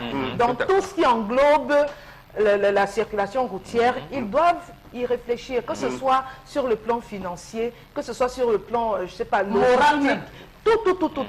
Donc, je suis désolée, qu'ils gèrent le fonds ou pas, je ne vois pas ce qu'ils font parce que, encore aujourd'hui, vous nous annonciez d'entrée de jeu qu'il y a eu un autre accident vers Pouma, entre Pouma et Boumiébel. Oui. Voilà, donc là, on ne se repose plus. Tous les jours, il y a des accidents. Quand un de vos proches prend la route, vous êtes anxieux jusqu'à ce qu'il vous appelle pour vous dire, écoute, je suis bien arrivé. Tout à fait. Vous n'êtes pas tranquille. Quand vous-même, vous prenez la route jusqu'à arriver à destination, vous n'êtes pas tranquille. Vous êtes sur le qui-vive. Vous n'arrivez même pas à vous, je sais pas, à piquer un somme pendant le sommeil parce que vous êtes sur le qui-vive. On ne prend plus du plaisir à voyager. Pourtant, voyager, c'est un plaisir. Voilà, Mbamba, on va sortir avec vous avec le Conseil national de la décentralisation. Parce qu'aujourd'hui, on est coincé. On ne sait pas à quoi nous servent nos mairies. Les délégués du gouvernement doivent-ils toujours exister, cette fonction-là, au vu de toute l'incurie dont ils ont fait preuve? La décentralisation qui coince, c'est à quel niveau? Qui coince précisément, c'est au niveau du Minat. C'est lui qui comment je vais dire ça? Il n'arrive pas, c'est lui la tuteur des communes et des délégués de gouvernement et même des préfets qui président les conseils municipaux. C'est lui qui n'arrive pas à implémenter, c'est-à-dire à donner l'orientation. Par exemple, à dire aux mairies que l'argent élevé pour la décentralisation doit parvenir à une mairie en faisant une répartition normale de 360 communes. Oh, ce n'est pas difficile. C'est que chaque commune, par rapport au centime additionnel, doit avoir tant. Par rapport au titre, doit avoir tant. Et ce conseil, on lui avait même donné des... Je pense, je parle ça d'un Camerounais, je pense que c'était Kemajou Baudelaire. Voilà, effectivement, il avait fait une proposition qui s'est passée au Ghana. Et M. Sadi avait dit à l'époque qu'il avait très bien compris, en disant qu'il y aura une loi qui va prélever sur la TVA. Par exemple, en disant que cette année, la TVA sera allouée à 360 communes du Cameroun. Et répartir dans cette TVA, il ne l'a jamais fait. Donc, en réalité, a-t-il transmis le dossier à la haute hiérarchie et n'a-t-il pas eu les instructions? Il ne nous a rien dit du tout. Voilà. En réalité, on est donc bloqué. La décentralisation qui devait impulser. Ils comprennent toujours très bien, rassurez-vous. Ils comprennent, ils savent ce qu'il y a à faire. Puisqu'au-delà de toutes les bonnes études qu'ils ont pu faire dans les bonnes écoles, que ce soit au Cameroun ou à l'étranger, tout ce qui relève de l'administration publique ou du management public savent les bonnes mesures à prendre. Bon, on va espérer qu'ils sont coincés et que peut-être c'est le système qui les rend aussi inefficaces. Mais c'était là la colère du jour qui présentait le kaléidoscope même de la situation globale de notre gouvernance qui s'appuie au-delà des postes qui sont essentiels comme les ministres sur bien d'autres articulations comme les conseils et les comités de pilotage, les comités de suivi qui sont budgétivores au Cameroun, tout simplement pour rallonger les budgets. Et ce sont malheureusement toujours les mêmes personnes qui en font partie, les mêmes ministres, le cas de Atanganji, qui est à la tête du Conseil national de sécurité aujourd'hui, alors qu'il aurait bien pu se consacrer à autre chose. Mesdames, Messieurs, le Zénith se poursuit en chanson avant la deuxième partie. À la suite de ce programme, le Zénith On remerciera la réalisation. Alors, Xavier Lagaffe avec Petit Pays, c'était au tout début. Lorsqu'il avait été révélé, entre-temps, il s'est fait appeler l'Optimum. Voilà, donc avec de très belles réalisations. Ça date de très longtemps, la suite, avec quelques messages. Megui, si on en a. Oui, on en a, Sam Sévérin. Nous sommes, donc pour le premier message, à propos de la colère de Charles Armel, nous sommes dans un pays où survit un esprit d'impérialisme entre les citoyens. Pendant que d'autres dorment sur de l'argent, d'autres ne dorment pas parce qu'ils n'ont pas d'argent. Dis donc, quelle figure de style. Alors, on a cet autre message qui nous dit, dans notre pays, il y a trop de ministres qui ne servent à rien. Ils ne sont là que pour leurs intérêts personnels. Tous ces conseils nationaux sont juste des conseils de nom qu'on attribue pour couvrir tous les vols et détournements publics au Cameroun. Alors, Megui, on a oublié, puisqu'il y a les conseils nationaux, il y a les comités de suivi, les comités de pilotage, et puis il y a les programmes. C'est-à-dire programme national de ceci, programme national de développement participatif. Voilà, donc ça fait partie de toutes ces choses inutiles qui encombrent la nomenclature. Ce qu'il faut dire, c'est qu'ils ne sont pas payés. C'est gratuit. Et à chaque session, ils le sont quand même avec de bonnes choses. Et lorsqu'on essaie de repartir, peuvent couvrir un salaire sur toute l'année. Mais moi, je vous assure que les véhicules des gens du PNDP sont d'un certain niveau. Voilà, donc c'est Daniel de Bépanda qui nous dit à propos de l'histoire du jour, je pense que cet homme cache un truc louche qu'il explique clairement à sa femme et à sa famille ce qui le dérange. C'est vraiment la honte. Le mariage, institution établie par Dieu, il faut toujours consulter donc Dieu avant de se lancer. Ces conseils nationaux ne font qu'appauvrir le pays et l'engouffrer. Les dirigeants de ce pays sont actifs mais non effectifs. Ils sont actifs et non effectifs. Dis donc, traduction, Charles Armel. Avec tous ces conseils nationaux à constiper, lorsque certains Camerounais vont se révolter, vous allez vous plaindre, c'est Christian. Par rapport à l'histoire du jour, l'acte de cet homme est franchement regrettable. C'est curieux, j'espère au moins que cette fois les églises réveillées ne seront pas indexées. Christian depuis Bouya. L'acte déclencheur, l'élément déclencheur. Mais on a dit tout à l'heure aussi, tendance que ce n'est pas seulement les hommes qui abandonnent. Rappelons-le, les femmes également au dernier moment rompent les fiançailles. Donc il faut le dire, c'est l'homme avec grand H en fait. Même le journaliste que tu parlais là, je le connais. C'est mon pote. Ouais. Tu comprends ce que je te dis, non, Sam? Et comme c'est quelqu'un qui était à l'école, peut-être que la femme voulait le prendre au piège. Elle a arrangé tout. Quand il a dit la photocopie de ton passeport, elle a nyongo dans les mappans. C'est comme peut-être elle aussi, elle était en train d'organiser. Peut-être qu'elle n'a pas dit ce qu'elle faisait exactement là-bas en même temps. Hein. Peut-être qu'elle a même fait comme ça, qu'elle voulait escroquer le journaliste. Et comme c'est quelqu'un avec un bagage intellectuel, il a dit, ma chérie, nos bougies. Ici là, on ne se passe pas comme ça. Tu sais ce qu'elle a dit au journaliste? Il dit, bon, voilà ton frère à l'index là-bas qui s'est marié. Marion aussi comme ça. Voilà. Ça veut dire qu'elle n'était même pas prête pour le mariage. Elle voulait se marier parce qu'elle s'est mariée. Ok. Donc, Mafon, c'est Junior de Deido, pardon, qui nous dit, pour que mon pays soit normal, il faut un conseil national de conscience. Car tout le gouvernement est inconscient de par leur acte de fraude qui est devenu légal. Je veux saisir le chef de l'État à son retour pour créer le Conseil national des religions. Il faudrait que le Conseil national des religions, on va ajouter. Si, il en faut, puisqu'il y en a un peu trop. La question de la religion, oui, un Conseil national. Ou bien Conseil national des églises. Bon, on peut trouver un nom comme ça. Non, ça risque de froisser un collège des religions. Ouais. Voilà, des histoires concernant le mariage avorté et ses monnaies courantes dans notre pays. J'ai assisté à un autre avorté à la mairie, juste que le couple ne s'attendait pas. Sur le régime monogamique ou polygamique, et enfin il n'y a pas eu mariage. Voilà, Megui, bon, on peut arrêter là. Bon, dites-nous, avant de passer à la revue des réseaux sociaux, qu'est-ce qui est la cause fondamentale de cette récurrence des démarrages avortés? Est-ce que ce sont nos mentalités d'aujourd'hui? Qu'est-ce qu'on n'a pas su respecter pour qu'on n'arrive plus à aller jusqu'au bout? Oui, c'est la cause est, disons, moderne. Nous sommes entrés dans la vie moderne en oubliant le passé. C'est ça qui fait que chacun aujourd'hui réfléchit par lui-même. Lorsque les gens parlent souvent d'un projet dans le couple, le projet n'est pas seulement les hommes, mais c'est de voir dans votre vie communautaire, comment vous allez cheminer en vie. Donc, on a laissé, on n'est pas entré dans nos sources. On estime que le mariage, c'est entre l'homme et la femme qui veulent se marier. C'est ça qui apporte ce désagrément-là. Ce qui fait que, en fait, même au niveau du régime matrimonial, lorsque vous ne vous entendez pas, on casse le truc dès le départ. C'est-à-dire que les deux familles n'ont pas réussi à vous mettre ensemble, on vous sépare sans grabuge en réalité. Non, donc, mais si je puis me permettre, Sam, il faut dire quand même qu'il est même mieux. Hein.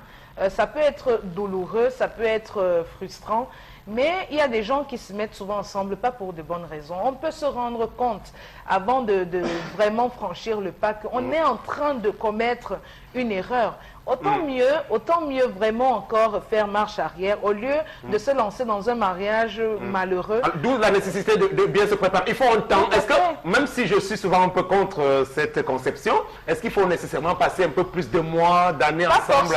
Pas forcément. On a vu des gens qui ont vécu ensemble 15 ans. Le jour où ils ont signé des actes, ça n'a pas fait un an, ils se sont séparés. Alors, ce que je veux dire, Sam Sévérin, c'est que vous avez dit quelque chose d'assez fondamental. C'est-à-dire, le diable a horreur du bonheur, ou alors dans l'expression mariage. Begui a dit tout à l'heure quelque chose de fondamental. Il y a des gens qui sont, lorsqu'ils sont en période de concubinage, ils sont tranquilles. Ils n'ont pas de problème. Mais dès l'instant qu'ils se marient, dès qu'ils décident de dire, ok, allons nous marier, ils vont se marier, les problèmes s'enchaînent à telle enseigne que la femme ne reconnaît plus l'homme avec qui elle a vécu, l'homme ne reconnaît plus la femme avec laquelle elle a vécu. Comme si c'était des rancunes qui subitement explosaient. D'où cette petite crainte. Mais ce que je veux dire, Sam, c'est qu'aujourd'hui, ce n'est pas le fait, moi je le dis, ce n'est pas le fait d'avoir, comment dire, l'incompatibilité d'humeur, c'est la mondialisation avérée. Vous allez voir un homme qui a passé, il y a trois types d'hommes. Il y a un homme qui a passé tout son temps à ne faire qu'aller à l'école, à ne faire qu'étudier. Lorsqu'il a ses diplômes, il réussit à trouver un travail, on l'a fait. Le jour qu'il découvre le snack bar, ça me servira. Un jour, je préfère me fonctionner avec quelqu'un qui boit longtemps, quelqu'un qui découvre. Parce que celui qui découvre, il est difficile de le maintenir. Il y a un autre type d'homme. Ceux-là, c'est ceux qui ont passé le temps à ne faire que la vie.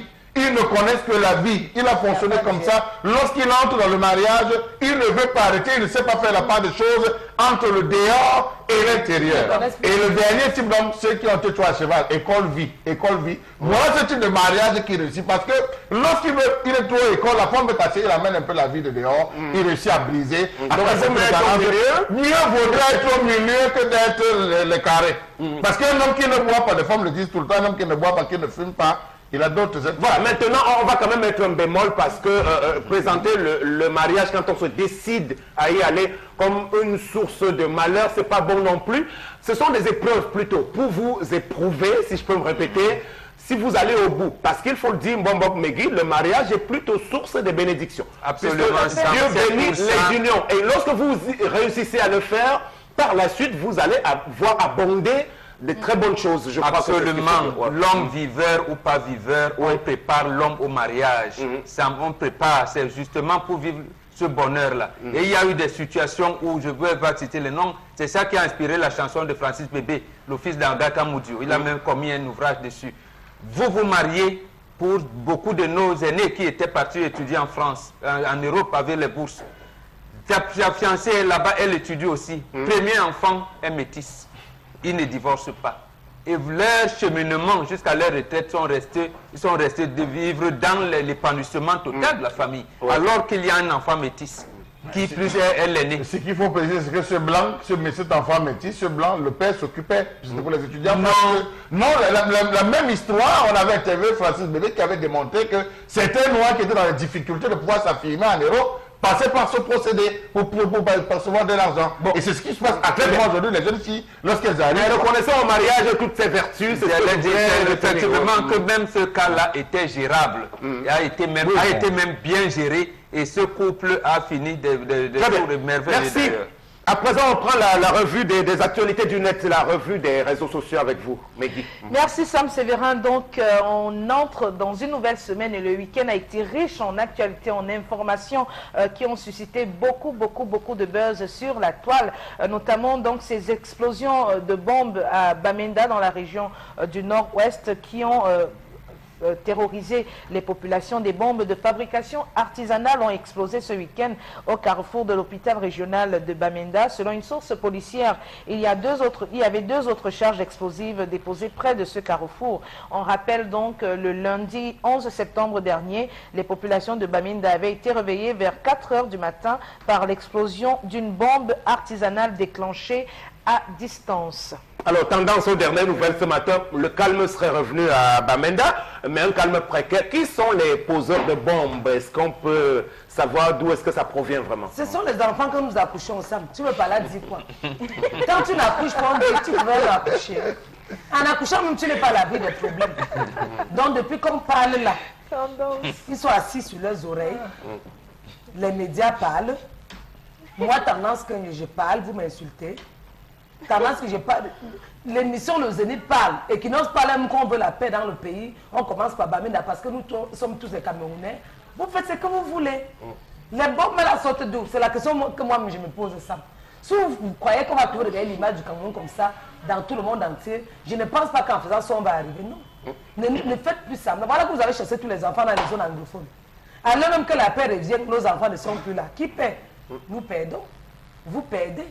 Donc les parents qui me regardent, on m'appelle maman Jujube, celle qui met où la paix et qui donne le jujube. Conseillez vos enfants. Il faut leur dire que ça ne sert à rien de faire le désordre. Quand on parle des armes artisanales, il faut qu'on commence par appeler tous les chasseurs qui sont là-bas. Pour qu'on essaie de voir d'où ça sort. Les policiers peuvent connaître ce que ça veut dire. Ça. Si on montre dans les bombes là, ils vont savoir. Donc, les chasseurs de Bamenda, il y a une plainte contre vous au commissariat de Bamenda ou encore dans les brigades. Parce qu'on doit voir clair dans cette affaire. Ça commence tout comme ça, Sam. Bombe artisanale. Après, ça va devenir comme Kolofata. On ne veut pas de ça ici, dans le pays ici. Et il faut battre le fait comme ce choix ensemble. Quand ça commence, il y a encore le calme qui est revenu. Demain, vous allez encore partir, mettre encore l'autre bombe. Très bien, tendance. Ce que j'aime chez toi, c'est que quand on parle des affaires de Bamenda, vous demandez qui est la paix, mais quand on parle d'une femme qui doit pardonner à son homme, vous demandez... Non, c'est pas ça. Voilà.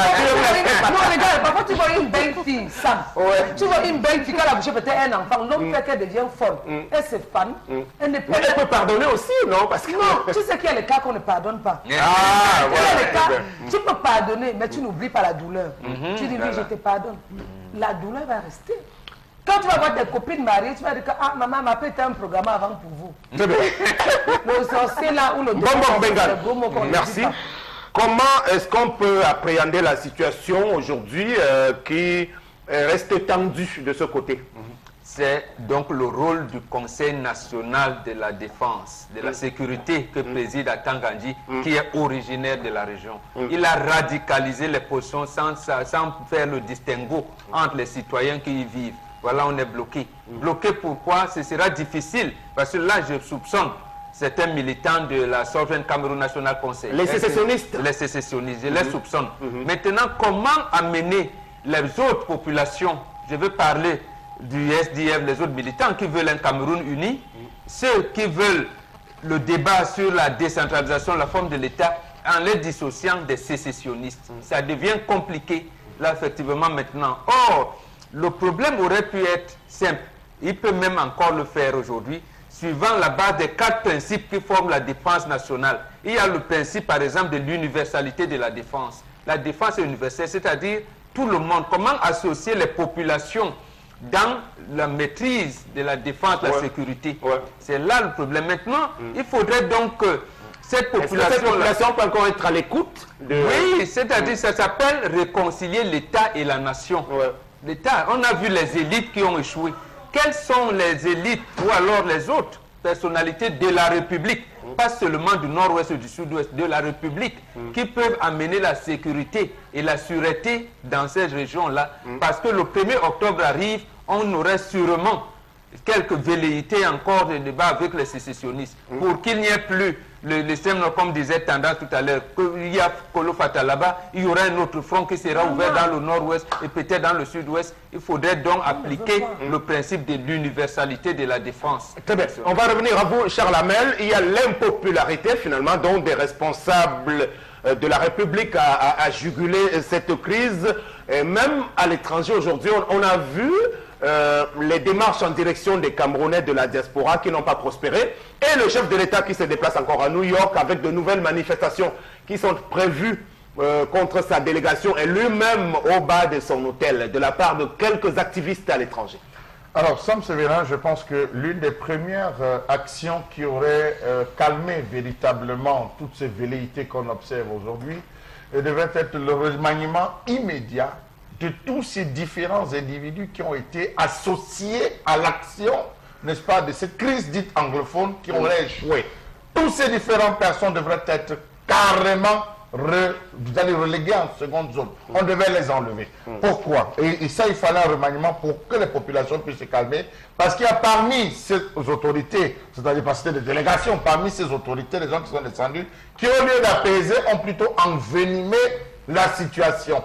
Et je crois que maintenir ces personnes qui ont envenimé la situation dans le nord-ouest et le sud-ouest, les contenir encore là aujourd'hui, c'est continuer à accélérer la colère. Donc on commence par faire un remaniement où on les lave tous du gouvernement.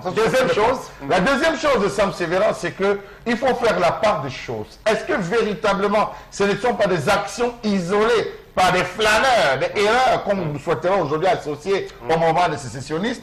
Est-ce que véritablement c'est des sécessionnistes ou il n'y aurait pas une autre volonté cachée derrière de maintenir cette zone, je ne sais pas moi, en couvre-feu ou quoi? Il faut réfléchir ça. Action isolée qu'on peut donc rapidement maîtriser. On peut rapidement maîtriser. Comment est-ce qu'ils font pour rentrer dans la ville? Ils vont, généralement, ce n'est pas dans les véhicules, c'est dans les motos. Est-ce qu'on ne peut pas trouver comme le gouverneur de la Damawa, je pense d'extrêmement, Midiwa Bakari, à travers son système, à partir de 18h, on ne veut plus voir des motos circuler, par exemple, dans cette zone. Est-ce qu'on ne peut pas essayer de contenir? Il y a toujours des rues, on ne peut pas leur apprendre leur métier, mais j'estime, Sam Sévérin, qu'il faudrait encore prendre du temps pour essayer d'analyser, mais commencer par laver d'abord ce gouvernement de ces individus qui auraient planté, de ces messieurs qui auraient planté tous les membres des délégations. C'est pour ça que je dis ces messieurs, tous les membres des délégations qui sont partis y compris le ministre des enseignements scolaires. J'ai tous ces différentes personnes. Mehdi, est-ce que la solution du remaniement peut être recevable? Bon, c'est vrai que certains pensent que si on injecte quelques ministres d'obédience anglophone dans le nouveau gouvernement, bon, ça peut aussi régler le problème. Oh, ça peut régler le problème comme ça peut ne pas régler le problème. Aujourd'hui, on est face à une situation assez floue qui devient de plus en plus incontrôlable. Je me rappelle, on a parlé de ce problème ici, je crois il y a une semaine ou 2 semaines, où on demandait... En fait, c'est quand on parlait de la libération des prisonniers anglophones, où il était dit qu'il fallait qu'absolument tous les prisonniers soient libérés. Et j'ai bien dit ici qu'on ne peut pas aller sur cette base-là parce que tous ne sont pas emprisonnés forcément pour la même raison. Aujourd'hui, je crois que certains me donneront raison parce qu'on a eu des leaders du consortium. On a eu un sur ce plateau, Agbortem, qui s'est désolidarisé de ceux qui faisaient des casses, de ceux qui brandissaient le drapeau de l'Ambazonie. On a eu sur une chaîne de télé de la place le fils de Aya Abiné, qui s'est lui aussi désolidarisé de toutes ces personnes qui brandissaient le drapeau de l'Ambazonie, qui s'est désolidarisé de ceux qui interdisaient aux enfants d'aller à l'école. Et même hier, Aya Paul Abiné, sur le plateau de Guy Zogo, recommandait qu'il y ait la paix, parce qu'il disait qu'il faut rien ne dépasse cela. Donc ils ont dit que pour eux, il y a le droit à l'éducation et qu'en aucun cas on ne devrait interdire aux enfants d'aller à l'école. Donc aujourd'hui, on est face donc à ce flou-là. Vous avez donc des gens aujourd'hui qui font exploser des bombes. Bombes artisanales ou pas, c'est des bombes qui peuvent faire mal, qui explosent en plein carrefour, il y aurait pu avoir des morts. Donc, on dit souvent que dans des situations pareilles, on sait toujours comment ça commence, on ne sait pas quand et comment ça peut se terminer. Pour ceux qui sont en train d'encourager la violence, je dis c'est une grosse erreur parce que la violence, généralement, n'a jamais rien arrangé. On est dans notre pays, si on dit qu'on aime notre pays, on doit pouvoir, quels que soient les moyens, trouver à résoudre, essayer de résoudre ce problème de la façon la moins... Même pas qu'il n'y ait pas de violence. Et je crois que c'est possible. Sauf que je pense qu'il y a des personnes qui ont des idées arrêtées, qui déjà ont des idées fixes. Ils vont dire qu'on veut qu'on libère les prisonniers. Quand on va libérer les prisonniers, ils vont trouver autre chose. On veut ceci. Ils ont déjà leurs idées arrêtées. Et ça ne fait que se concrétiser. Moi, j'étais dans un internat de la place ce week-end. je vous assure que j'ai vu des enfants de la classe de 6e, des enfants anglophones qui venaient parce qu'ils ont l'afflux dans les capitales. C'est grave, hein? C'est grave. On a des surplus de 700 à 1000 élèves dans des établissements scolaires. C'est grave. De tout petits enfants qui sont dans des internats, obligés d'être dans des internats en 6e, parce que les parents sont domiciliés au nord-ouest, dans le sud-ouest, mais ils ne peuvent pas déplacer toute leur famille parce que leur maison s'y trouve. Ils sont obligés d'envoyer les enfants ici dans les internats. Je dis pratiquement des bébés. Et c'est déplorable. Et ça, c'est pour ceux qui ont les moyens. Ceux qui n'ont donc pas les moyens, ils sont à la... On est d'accord, les conséquences sont gravissimes même pour l'ensemble du Cameroun, on peut le reconnaître, et le système éducatif. Mais il va bien falloir, au moment de déterminer les responsabilités, qu'on sache d'où est-ce que ça a commencé et quelles sont les personnes qui étaient chargées de gérer la crise étant au gouvernement et qui ne l'ont pas bien fait. C'est ça aussi la responsabilité des gouvernants dans l'affaire aujourd'hui au moment de tirer les conséquences. En tous les cas, on va y revenir. Personne ne souhaiterait voir le pays s'embraser, y compris sur ces parties du nord-ouest et du sud-ouest qui sont parties intégrantes du Cameroun. Mais quand même, Sam Sévérin, à la première explosion, il devait avoir des mesures. Jusque-là, je n'ai pas eu vent des mesures. Mais en l'espace d'un week-end, je crois qu'il devrait avoir des mesures fortes. Il devrait avoir des mesures fortes pour essayer de résoudre rapidement ce problème de bombes artisanales. Où est-ce qu'il se ravitaille? De quoi est-ce que cela est composé? Je pense qu'on a des experts qui peuvent nous ravitailler. Et qu'on descend dans les marchés, ça produit les commerçants, ceux qui vendent. Ils font ça à base de quoi? Il faut savoir à base de quoi ils font. Et rapidement neutraliser ou alors se poster pour pouvoir mener les enquêtes. Voilà, on va se demander à qui profite le crime aussi. Deuxième information. Donc la deuxième information, drame au marché Niala, une balle perdue tue une femme en plein marché à Douala. Le projectile serait donc parti d'un champ de tir de l'armée camerounaise situé non loin de l'espace commercial du lieu dit Niala Château. C'était le 14 septembre 2017. C'est l'histoire bien triste d'une femme, une commerçante fauchée dans sa boutique au marché du lieu dit Niala Château. Ceci suscite de nombreuses interrogations sur la toile des internautes, entre autres, comment un champ de tir peut se trouver donc à proximité d'un marché ou alors de maisons d'habitation. Mais ce qui a lieu de préciser, Megui, c'est pas que le champ de tir est venu trouver. Il existait ce champ de tir depuis longtemps, c'est les populations qui sont venues s'installer. Mais comment est-ce qu'on a laissé les populations s'installer donc justement à côté, à côté d'un lieu de champ de tir? Vous parlez de l'implantation du marché? Non, je ne parle d'implantation du marché, mais de la population. Il y a des gens qui habitent à côté, non seulement à côté de ce champ de tir, mais qui résident et qui ont posé des constructions à côté du chemin de fer. Donc de l'un comme de l'autre, il n'y a aucun qui soit meilleur, ça me fait là. Donc l'habitat spontané et désordonné à Douala, qui est l'une des causes, Bombok. Absolument, Sam. Il existe des zones interdites. Il existe des zones interdites, notamment cette zone que lorsqu'on construisait le génie militaire, c'était pratiquement la brousse. Et il devait avoir que la route qui mène à Japoma et la voie ferrée. Il ne devait pas avoir des populations à côté de la route. Là, c'était ça une zone interdite, tout le monde le savait. De la même manière que la zone dite aujourd'hui fret aéroport, c'était une zone interdite à l'habitation. Mais on a laissé, le gouvernement a laissé les gens s'épanouir. La preuve, même tous ceux qui sont en face du génie militaire de l'autre côté n'ont pas de titre foncier. Précisément parce que c'est interdit. Ce n'est pas une zone où il y a une question d'habiter. Pour vous, c'est la faute aux autorités qui ont laissé les gens s'implanter là. C'est la faute aux autorités. Bon, mais maintenant, Thierry Lamel a commencé par interpeller ces populations elles-mêmes qui peuvent également ne pas aller s'installer dans une zone comme ça. Est-ce que la population a commencé d'abord à faire des champs? Et il y a eu comment je veux dire, le militaire, le commandant qui était là, je pense qu'il n'était pas encore général, c'était le colonel Yumba, René, qui est devenu général par la suite. Il y a eu des altercations plusieurs fois et on l'a enlevé. À l'époque, je me rappelle encore, on l'enlève et il a été remplacé par quelqu'un d'autre, j'oublie le nom. Et on a donc compris qu'en fait, c'était la hiérarchie militaire qui a commencé à céder le terrain aux autres. Parce que le ministère de l'urbanisme et de l'habitat à l'époque, c'est comme ça qu'on l'appelait, ne vendait pas le terrain. Et la hiérarchie militaire, donc, je parlais de l'état-major militaire de l'armée, a donc commencé à céder le terrain, oubliant qu'il y a un champ de tir. Et c'est pour ça que... Et ce n'est pas la première fois qu'un tel cas survient de ce côté-là. Malheureusement pour cette compatriote qui en est trouvé la mort. Ce qui me tend les nerfs, regardez l'image de notre pays, regardez. Moi, je sais que les militaires se forment à Ngaoundal, à Djoum, à Obala. Le génie militaire, là, il y a le monde là-bas, Sam. On ne doit même plus faire le champ de tir là-bas. Parce que de ce côté, il y a les gens qui habitent, le marché, tout ce que cela comporte. En principe même, si on a vu que les gens se sont installés là-bas, c'est mieux de déplacer. C'est vrai. Ça, c'est très bien vu tendance. Parce qu'on aurait pu... les champs de tir, même, on doit faire ça en brousse. Les policiers font les formations. C'est la brousse là-bas tendance. Et c'est en brousse. C'est en brousse. Oui, laisse d'abord terminer, oui. C'était la brousse avant. Maintenant, les gens habitent de ce côté. Parce que ce n'est pas en brousse qu'on a tiré sur cette Parce qu'il faut préserver les populations. On a terminé, Charles, si vous allez en Col-Bisson, à Yaoundé, il y a un champ de tir, il y a des populations qui sont installées. Je pense que ce que Mbomboka dit est assez pertinent.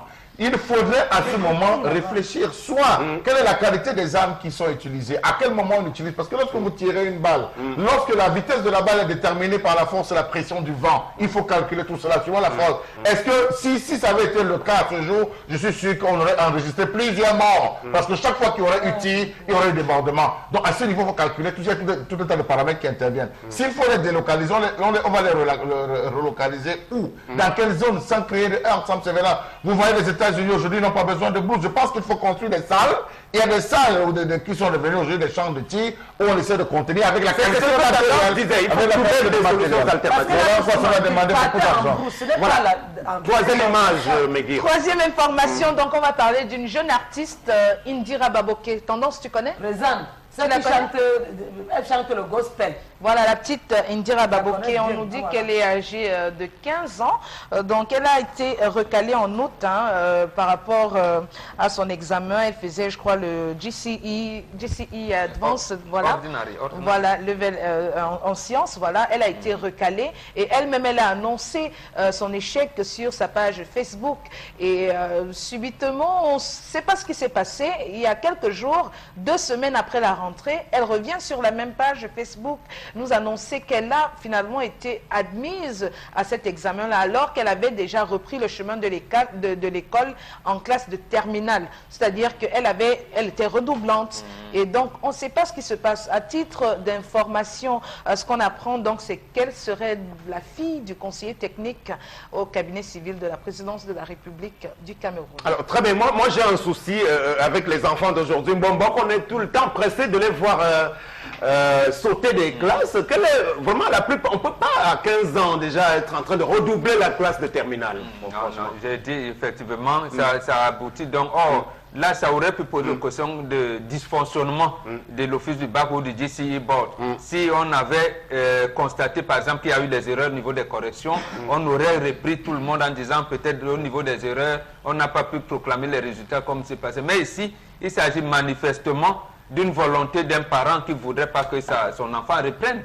Or, est-ce que l'école, l'éducation, l'instruction à l'école, ce n'est pas une course de vitesse? Ce n'est pas le Carl Lewis qui va faire... Non, ce n'est pas... C'est pas parce que vous avez été reçu au baccalauréat à 16 ans ou à 15 ans qu'on dira que vous êtes un génie ou non, c'est pas comme ça. De cette manière, et en plus, ça va traduire... Est-ce qu'elle est mûre?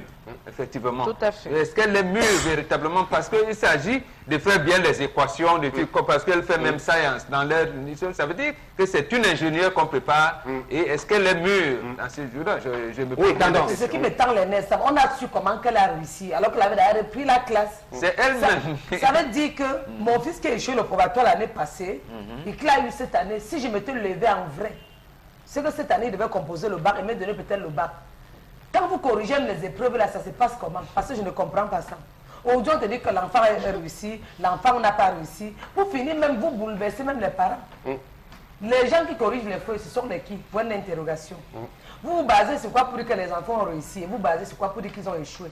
Point d'interrogation. Ça, c'est un truc qu'on doit mener les enquêtes minute by minute. Merci, on a terminé.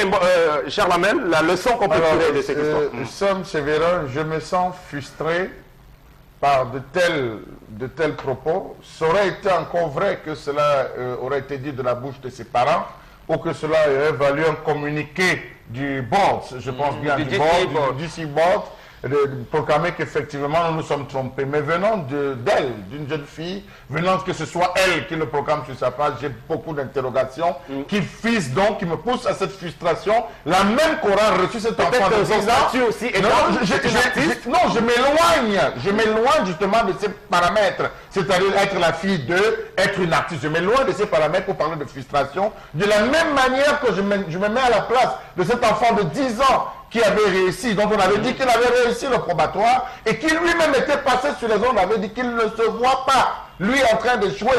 Quand on voit le cursus scolaire de cet enfant présenté par ses parents, cela te sait que cet enfant ne pouvait pas échouer cet examen. Ça démontre encore la déconvenue et le fait que certaines classes, parce qu'on a atteint un certain niveau social, on peut mépriser et marcher sur les autres et jouir de certaines prérogatives. Ça veut dire encore là, les 5 doigts de la main ne sont pas égaux. Il y a une injustice dans ce pays qu'il faudrait réclamer. Maintenant, je demande aussi aux Camerounais et à cette jeune fille, de la même façon qu'elle a publié sur les réseaux sociaux, que cette jeune fille ressorte tous ses bulletins de toutes les différentes classes, qu'elle ressorte, qu'elle publie en démontrant que je n'aurais pas pu échouer. Je m'arrête là. Voilà. Mais Guy, je crois qu'on a terminé. Un dernier commentaire? Oui, un dernier commentaire. C'est quand même une situation incongrue parce que incompréhensible.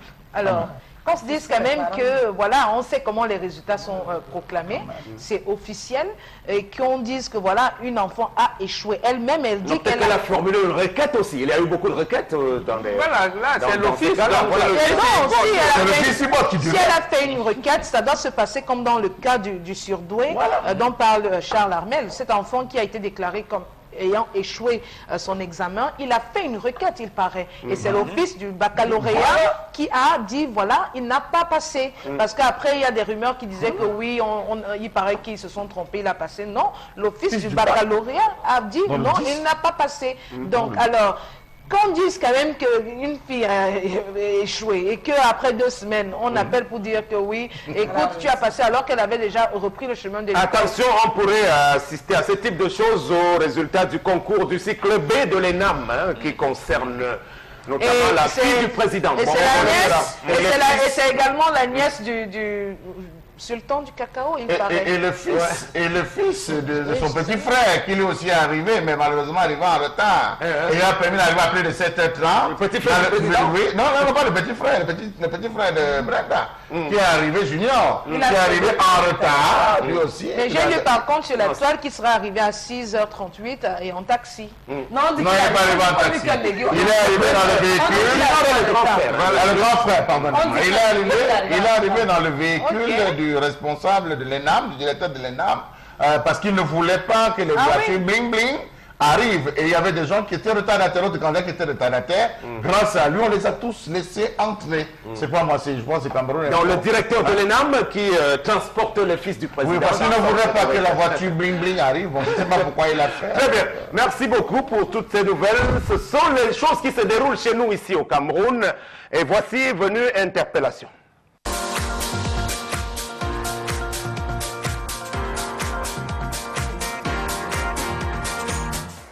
Monsieur, merci beaucoup de me poser cette question. L'idée pour le développement et le progrès de notre pays est très simple. Si nous voulons très bien le progrès, il faudra juste que la mentalité des Camerounais puisse changer. Tout simplement parce que si on a une bonne mentalité, on peut pousser au progrès. Mais au cas contraire, c'est que nous allons plutôt en arrière. C'est juste ça. Pour changer et apporter d'amélioration, il faut que nous regardions proprement dit notre système mis en jeu. Puisque si nous avons aussi de bons systèmes, alors avec ça, nous pouvons faire fort. Au cas contraire, je ne penserai pas qu'il y aura progrès. Ok, je crois que je peux m'arrêter là.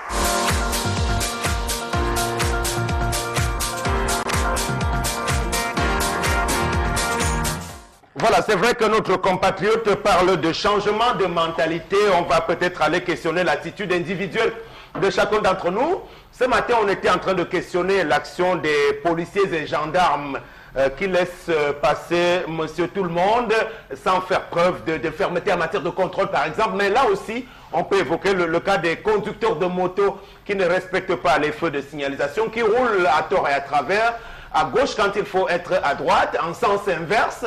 là aussi, ça fait partie de ce qu'on appelle les mentalités, Charles. Sam Sévérin, je tiens à dire quelque chose qui va vous surprendre. Vous ne pouvez pas interpeller un citoyen, c'est-à-dire un gendarme interpeller un citoyen en lui disant « Messieurs, vous n'avez pas de phare ». Soit interpeller un Bentikiner. Je vous assure qu'à l'immédiat, il aura 80 Bentikiner.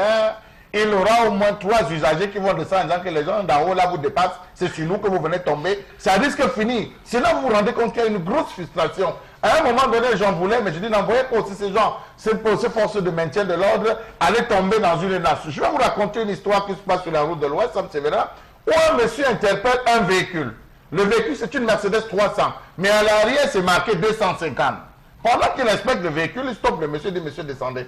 Ce véhicule, s'il n'est pas par tous les papiers que vous me présentez, ça c'est la voiture 3, c'est pas peut-être 250. Comment est-ce qu'on a marqué 250? C'est sûr que ce véhicule est volé. Le monsieur du véhicule essaie du petit frère, tu fais très bien ton travail, ça va, je peux rentrer, je suis dans le cortège ministériel. Le gars dit, mais quel cortège ministériel? Je n'ai pas été informé, rien. C'est devenu un problème, Sam Sévérin, où à la fin, on se rend compte que ce monsieur, c'est un monsieur qui travaille à la présidence de la République. D'où vient-il donc? Le policier offusqué à la fin, parce que j'ai assisté à ça, le policier offusqué à la fin que, mais, grand frère, quand vous venez comme ça, dites-nous que c'est vous. Si vous avez des qu'on aurait besoin des petits frères, tu peux montrer que tu travailles, quoi? Voilà la réponse, les réactions. C'est les frustrations que ces gars vivent au quotidien, Sam Sévérin. Ils ne connaissent pas qui est qui. Tous ces gens groupent parfois dans des véhicules banalisés. Non peu que tu t'opposes à ce monsieur, tu te retrouves affecté à Choliré, tu te retrouves affecté à X, c'est là où tu découvres véritablement la personne. Donc il y a cette peur. Tant qu'on ne va pas dire à ce monsieur, vous avez votre plein pouvoir, faites votre travail sans avoir peur de quoi que ce soit, je vous assure, les choses vont changer. Donc c'est difficile aujourd'hui d'avoir les bons comportements avec ce type de réaction. Bon. Oui, mais c'est difficile précisément parce qu'on a déconstruit. Le chef du renouveau a déconstruit toutes les structures sociales du pays. C'est pour ça qu'il n'y a plus de repères. Ça a commencé petitement. Lorsqu'on a commencé à construire les bars de vente emportée à côté des établissements scolaires, alors que la loi l'interdit.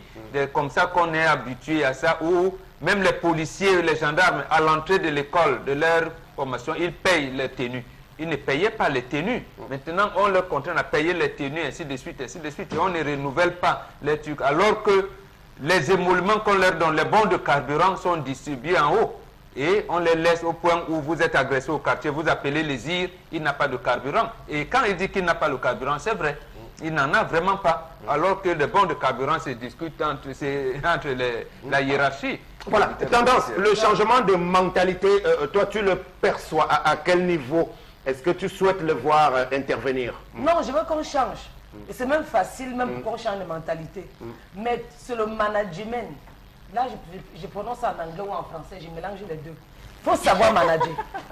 Même quand tu parles à un enfant, aujourd'hui, il faut lui parler posément, l'enfant va t'écouter. Mais si tu parles avec la force, l'enfant ne va pas t'écouter. Ça veut dire quoi? Si nos dirigeants prennent le temps de parler posément, de nous flatter même, pourquoi? On va comprendre. Et pour ceux qui peuvent même comprendre, parce qu'il y a les gens comme si on parlait doucement, ils vont se rébeller. Mais il faut aussi les gens qui vont être conscients pour écouter aussi. Tendez vos tympans. Vous écoutez. Et vous m'écoutez aussi. Parce que quand je parle, vous m'écoutez, parce que c'est comme si c'est prêché dans le désert. Et parmi vous, c'est comme s'il y a certaines personnes qui sont assises sur leurs oreilles. Donc, entendez, observez, patientez, avalez. Ou si je me gâte, tu dis que je me gâte ça. Non, c'est bon, on se comprend. Alors, mais Guy, changement de mentalité, peut-être de ceux qui doivent les premiers montrer l'exemple dans les services publics, on ne cessera jamais de le dire.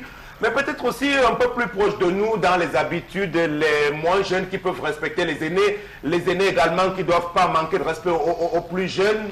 Je crois que tout ceci, ça fait partie de notre compatriote à suggérer. Hein. Tout à fait, parce qu'il serait quand même injuste aussi de dire tout le temps que oui, le gouvernement, parce que ce n'est pas le gouvernement qui vient dans vos familles, vous dire, qui doit venir dans vos familles, vous dire d'apprendre à vos enfants de respecter les aînés, d'apprendre à vos enfants de céder la place aux aînés, d'apprendre à vos enfants de se lever le matin et faire leurs travaux. Donc, je pense qu'il y a un gros problème de mentalité et une chute des valeurs au sein de la population camerounaise de plus en plus. Donc, évitons les fuites en avant, de toujours dire que oui, le gouvernement. Mais non, ça doit commencer. On dit l'éducation, c'est d'abord dans la famille. Donc, si vous voulez faire de votre enfant un citoyen meilleur, ça doit commencer chez vous. C'est vous qui devez lui apprendre le respect. C'est pas Paul Biya qui va venir lui apprendre le respect. C'est bien d'insister sur la famille parce que ça rejoint l'histoire de tendance. Oui, c'est la famille. Effectivement. C'est la famille. Donc, vraiment, que les parents déjà eux-mêmes de plus en plus reviennent, prennent du temps pour leurs enfants, se disent que bon voilà, le tout ce n'est pas aujourd'hui d'aller, on se lève le matin, on lave les enfants et puis on va les abandonner à l'école. Non, il y a un travail de fond qui doit être fait. Ils reçoivent l'instruction à l'école, mais l'éducation de base, ça se fait depuis que l'enfant est bébé. Voilà, moi je sors de cette rubrique interpellation qui concerne le changement des mentalités en m'adressant à mes chers compatriotes pour qu'ils soient un peu moins mondains. Parce qu'aujourd'hui, il va falloir quand même qu'on essaie de booster votre citoyenneté. La vie ne se limite pas à se retrouver le soir autour d'une bière ou alors dans un snack, voilà, dans ce qu'on appelle les after-work aujourd'hui. C'est du lundi à dimanche ou du lundi au lundi. Pratiquement, les Camerounais sont de parfaits épicuriens, c'est connu. Mais il ne faudrait pas oublier qu'il y a l'essentiel. L'essentiel, c'est par exemple aussi savoir qu'il faut s'inscrire sur une liste électorale, il faut écouter la bonne information, il faut savoir revendiquer ce qui vous est de droit, également pour qu'il y ait une justice sociale autour de vous. Quand vous assistez à une injustice, essayez de vous impliquer au lieu d'avoir cette attitude individualiste qui consiste à dire que bon, on va faire comment, par exemple. Et ça ne peut pas nous aider à avancer cette forme de ponce pilatisme aujourd'hui qui règne dans la plupart des contrées camerounaises. À présent, on va faire connaissance à nouveau avec la crème Vergeture-Off. Saviez-vous que 40 à 50% de la population est préoccupée par les vergetures? Heureusement, il y a Vergeture-Off. Votre crème anti-vergeture fabriquée à base de plantes et de fibres naturelles. Vergeture-Off favorise la régénération cellulaire, stimule la production du collagène qui restaure l'élasticité de votre peau. Et en plus, les résultats sont visibles dès le 7e jour. Avec Vergeture-Off, vous ne cacherez plus jamais votre belle peau. Vergeture-Off repart et protège. Vergeture-Off, le miracle du cosmétique. Bon, merci avec nous encore ce matin, Madame Vergeture-Off. Je préfère vous appeler comme ça, Madame Mariette. Bonjour.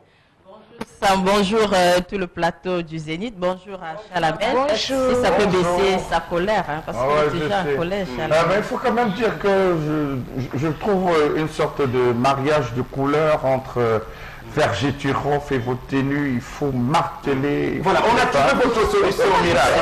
Monsieur Charlamel Bachou, pour vous adoucir, je crois qu'il faut la présence d'une belle femme. Et on a bien pu l'apercevoir. Voilà, c'est ça, c'est votre antidote. Merci beaucoup. Alors, pourquoi doit-on l'utiliser, le produit? Alors, bonjour chers téléspectateurs, vous êtes de nombreux qui m'écoutez en ce moment.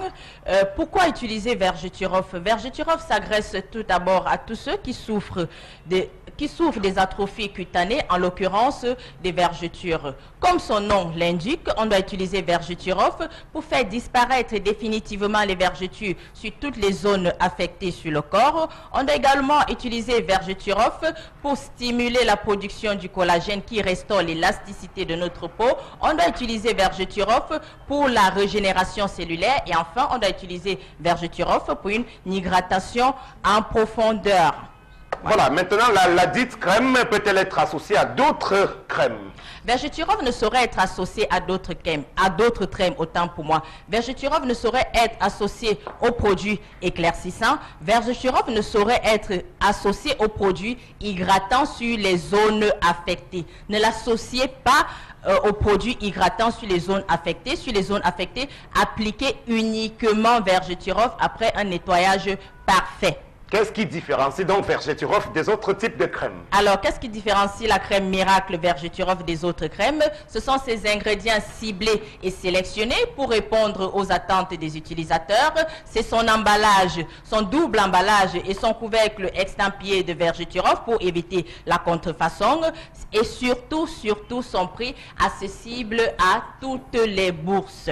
Et comment doit-on le reconnaître dans les rayons cosmétiques? Alors, c'est simple. Lorsque vous arrivez dans un point de vente, vous vous dirigez vers le rayon cosmétique. Vous verrez ce carton rose de forme carrée, estampillé Vergeture-Off avec son double emballage et ce film transparent pour le protéger. Et bien, preuve que vous avez en main la crème miracle Vergeture-Off.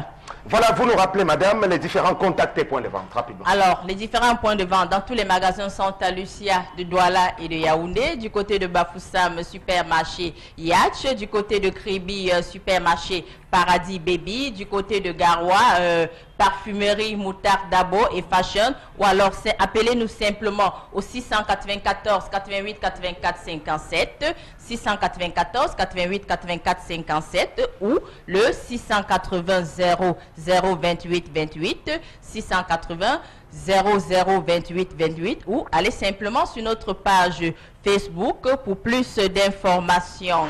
Merci beaucoup et à la prochaine. Merci Sam. Saviez-vous que 40 à 50% de la population est préoccupée par les vergetures? Heureusement, il y a Vergiturof. Votre crème anti-vergeture fabriquée à base de plantes et de fibres naturelles. Vergiturof favorise la régénération cellulaire, stimule la production de collagène qui restaure l'élasticité de votre peau. Et en plus, les résultats sont visibles dès le 7e jour. Avec Vergiturof, vous ne cacherez plus jamais votre belle peau. Vergiturof repart et protège. Vergiturof, le miracle du cosmétique. Saviez-vous que 40... Voilà, merci beaucoup. Donc les amis de Tendance sont fixés et à tous ceux qui ont pu déjà découvrir les miracles qu'apporte ce produit. Et d'un produit à un autre, on va aller à l'instant même, après cette petite transition, prendre nos partenaires du groupe Grand Bazar qui commercialise les motos et les tricycles de marque Lifan et Nanfan. Merci, voilà. Sam, et merci aux millions de téléspectateurs de Equinox TV. Voilà. On va rappeler que vous êtes le responsable en charge de la communication et que vous parlez en cette qualité. Donc, S-qualité, donc, parce que vous êtes bien de la maison. On va donc refaire le tour avec vous. Bienvenue, bonjour. Merci Sam. Alors, ce matin, Grand Bazar revient avec un autre concept, qui est le concept de vous présenter le service après-vente de Grand Bazar. Le service après-vente de Grand Bazar est situé en face, en Dokoti, au carrefour d'Orsibi, sur la rue d'Orsibi. Alors, ce service après-vente est gratuit. Ça veut dire que vous avez un tricycle Bazar ou un tricycle Lifan, vous vous dirigez tout simplement là-bas et vous êtes pris en charge. Alors, autre chose, c'est que nous avons des tricycles flambant neufs à moins d'1 million de francs CFA.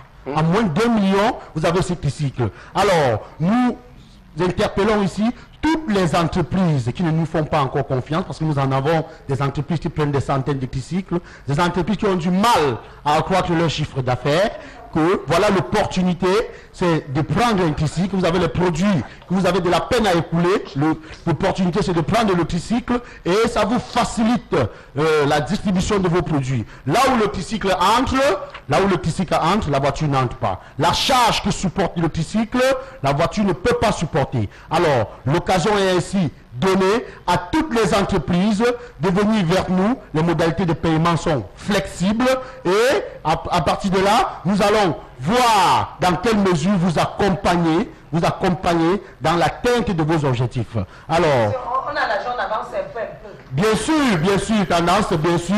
Retrouvez-nous à Grand Bazar parce que, en plus de ça, vous avez la grande tombola que vous devez gagner une moto Lifan, un autre tricycle. Après avoir acheté l'autre, vous passez à la tombola. Ça vous donne l'opportunité de repartir avec un tricycle gratuitement. Alors, je vais vous dire que la tombola est implémentée partout sur le territoire national. Nous avons à Ibolova, nous avons à Yaoundé, nous avons également à Bafoussam, à Bamenga. C'est déjà implémenté partout. Où que vous vous trouvez, courez vite chez Grand Bazar, dans n'importe quelle agence, dans les 52 agences Grand Bazar, nous sommes représentés et la tombola est là. Le service après-vente gratuit. Alors, courez rapidement, nous vous attendons parce que le stock de tricycles est en train de s'épuiser. Les tricycles 5 roues qui baignent automatiquement sont sauvagement sollicités. Alors, nous avons de la peine à contenir la clientèle, les clients qui nous appellent de gauche à droite,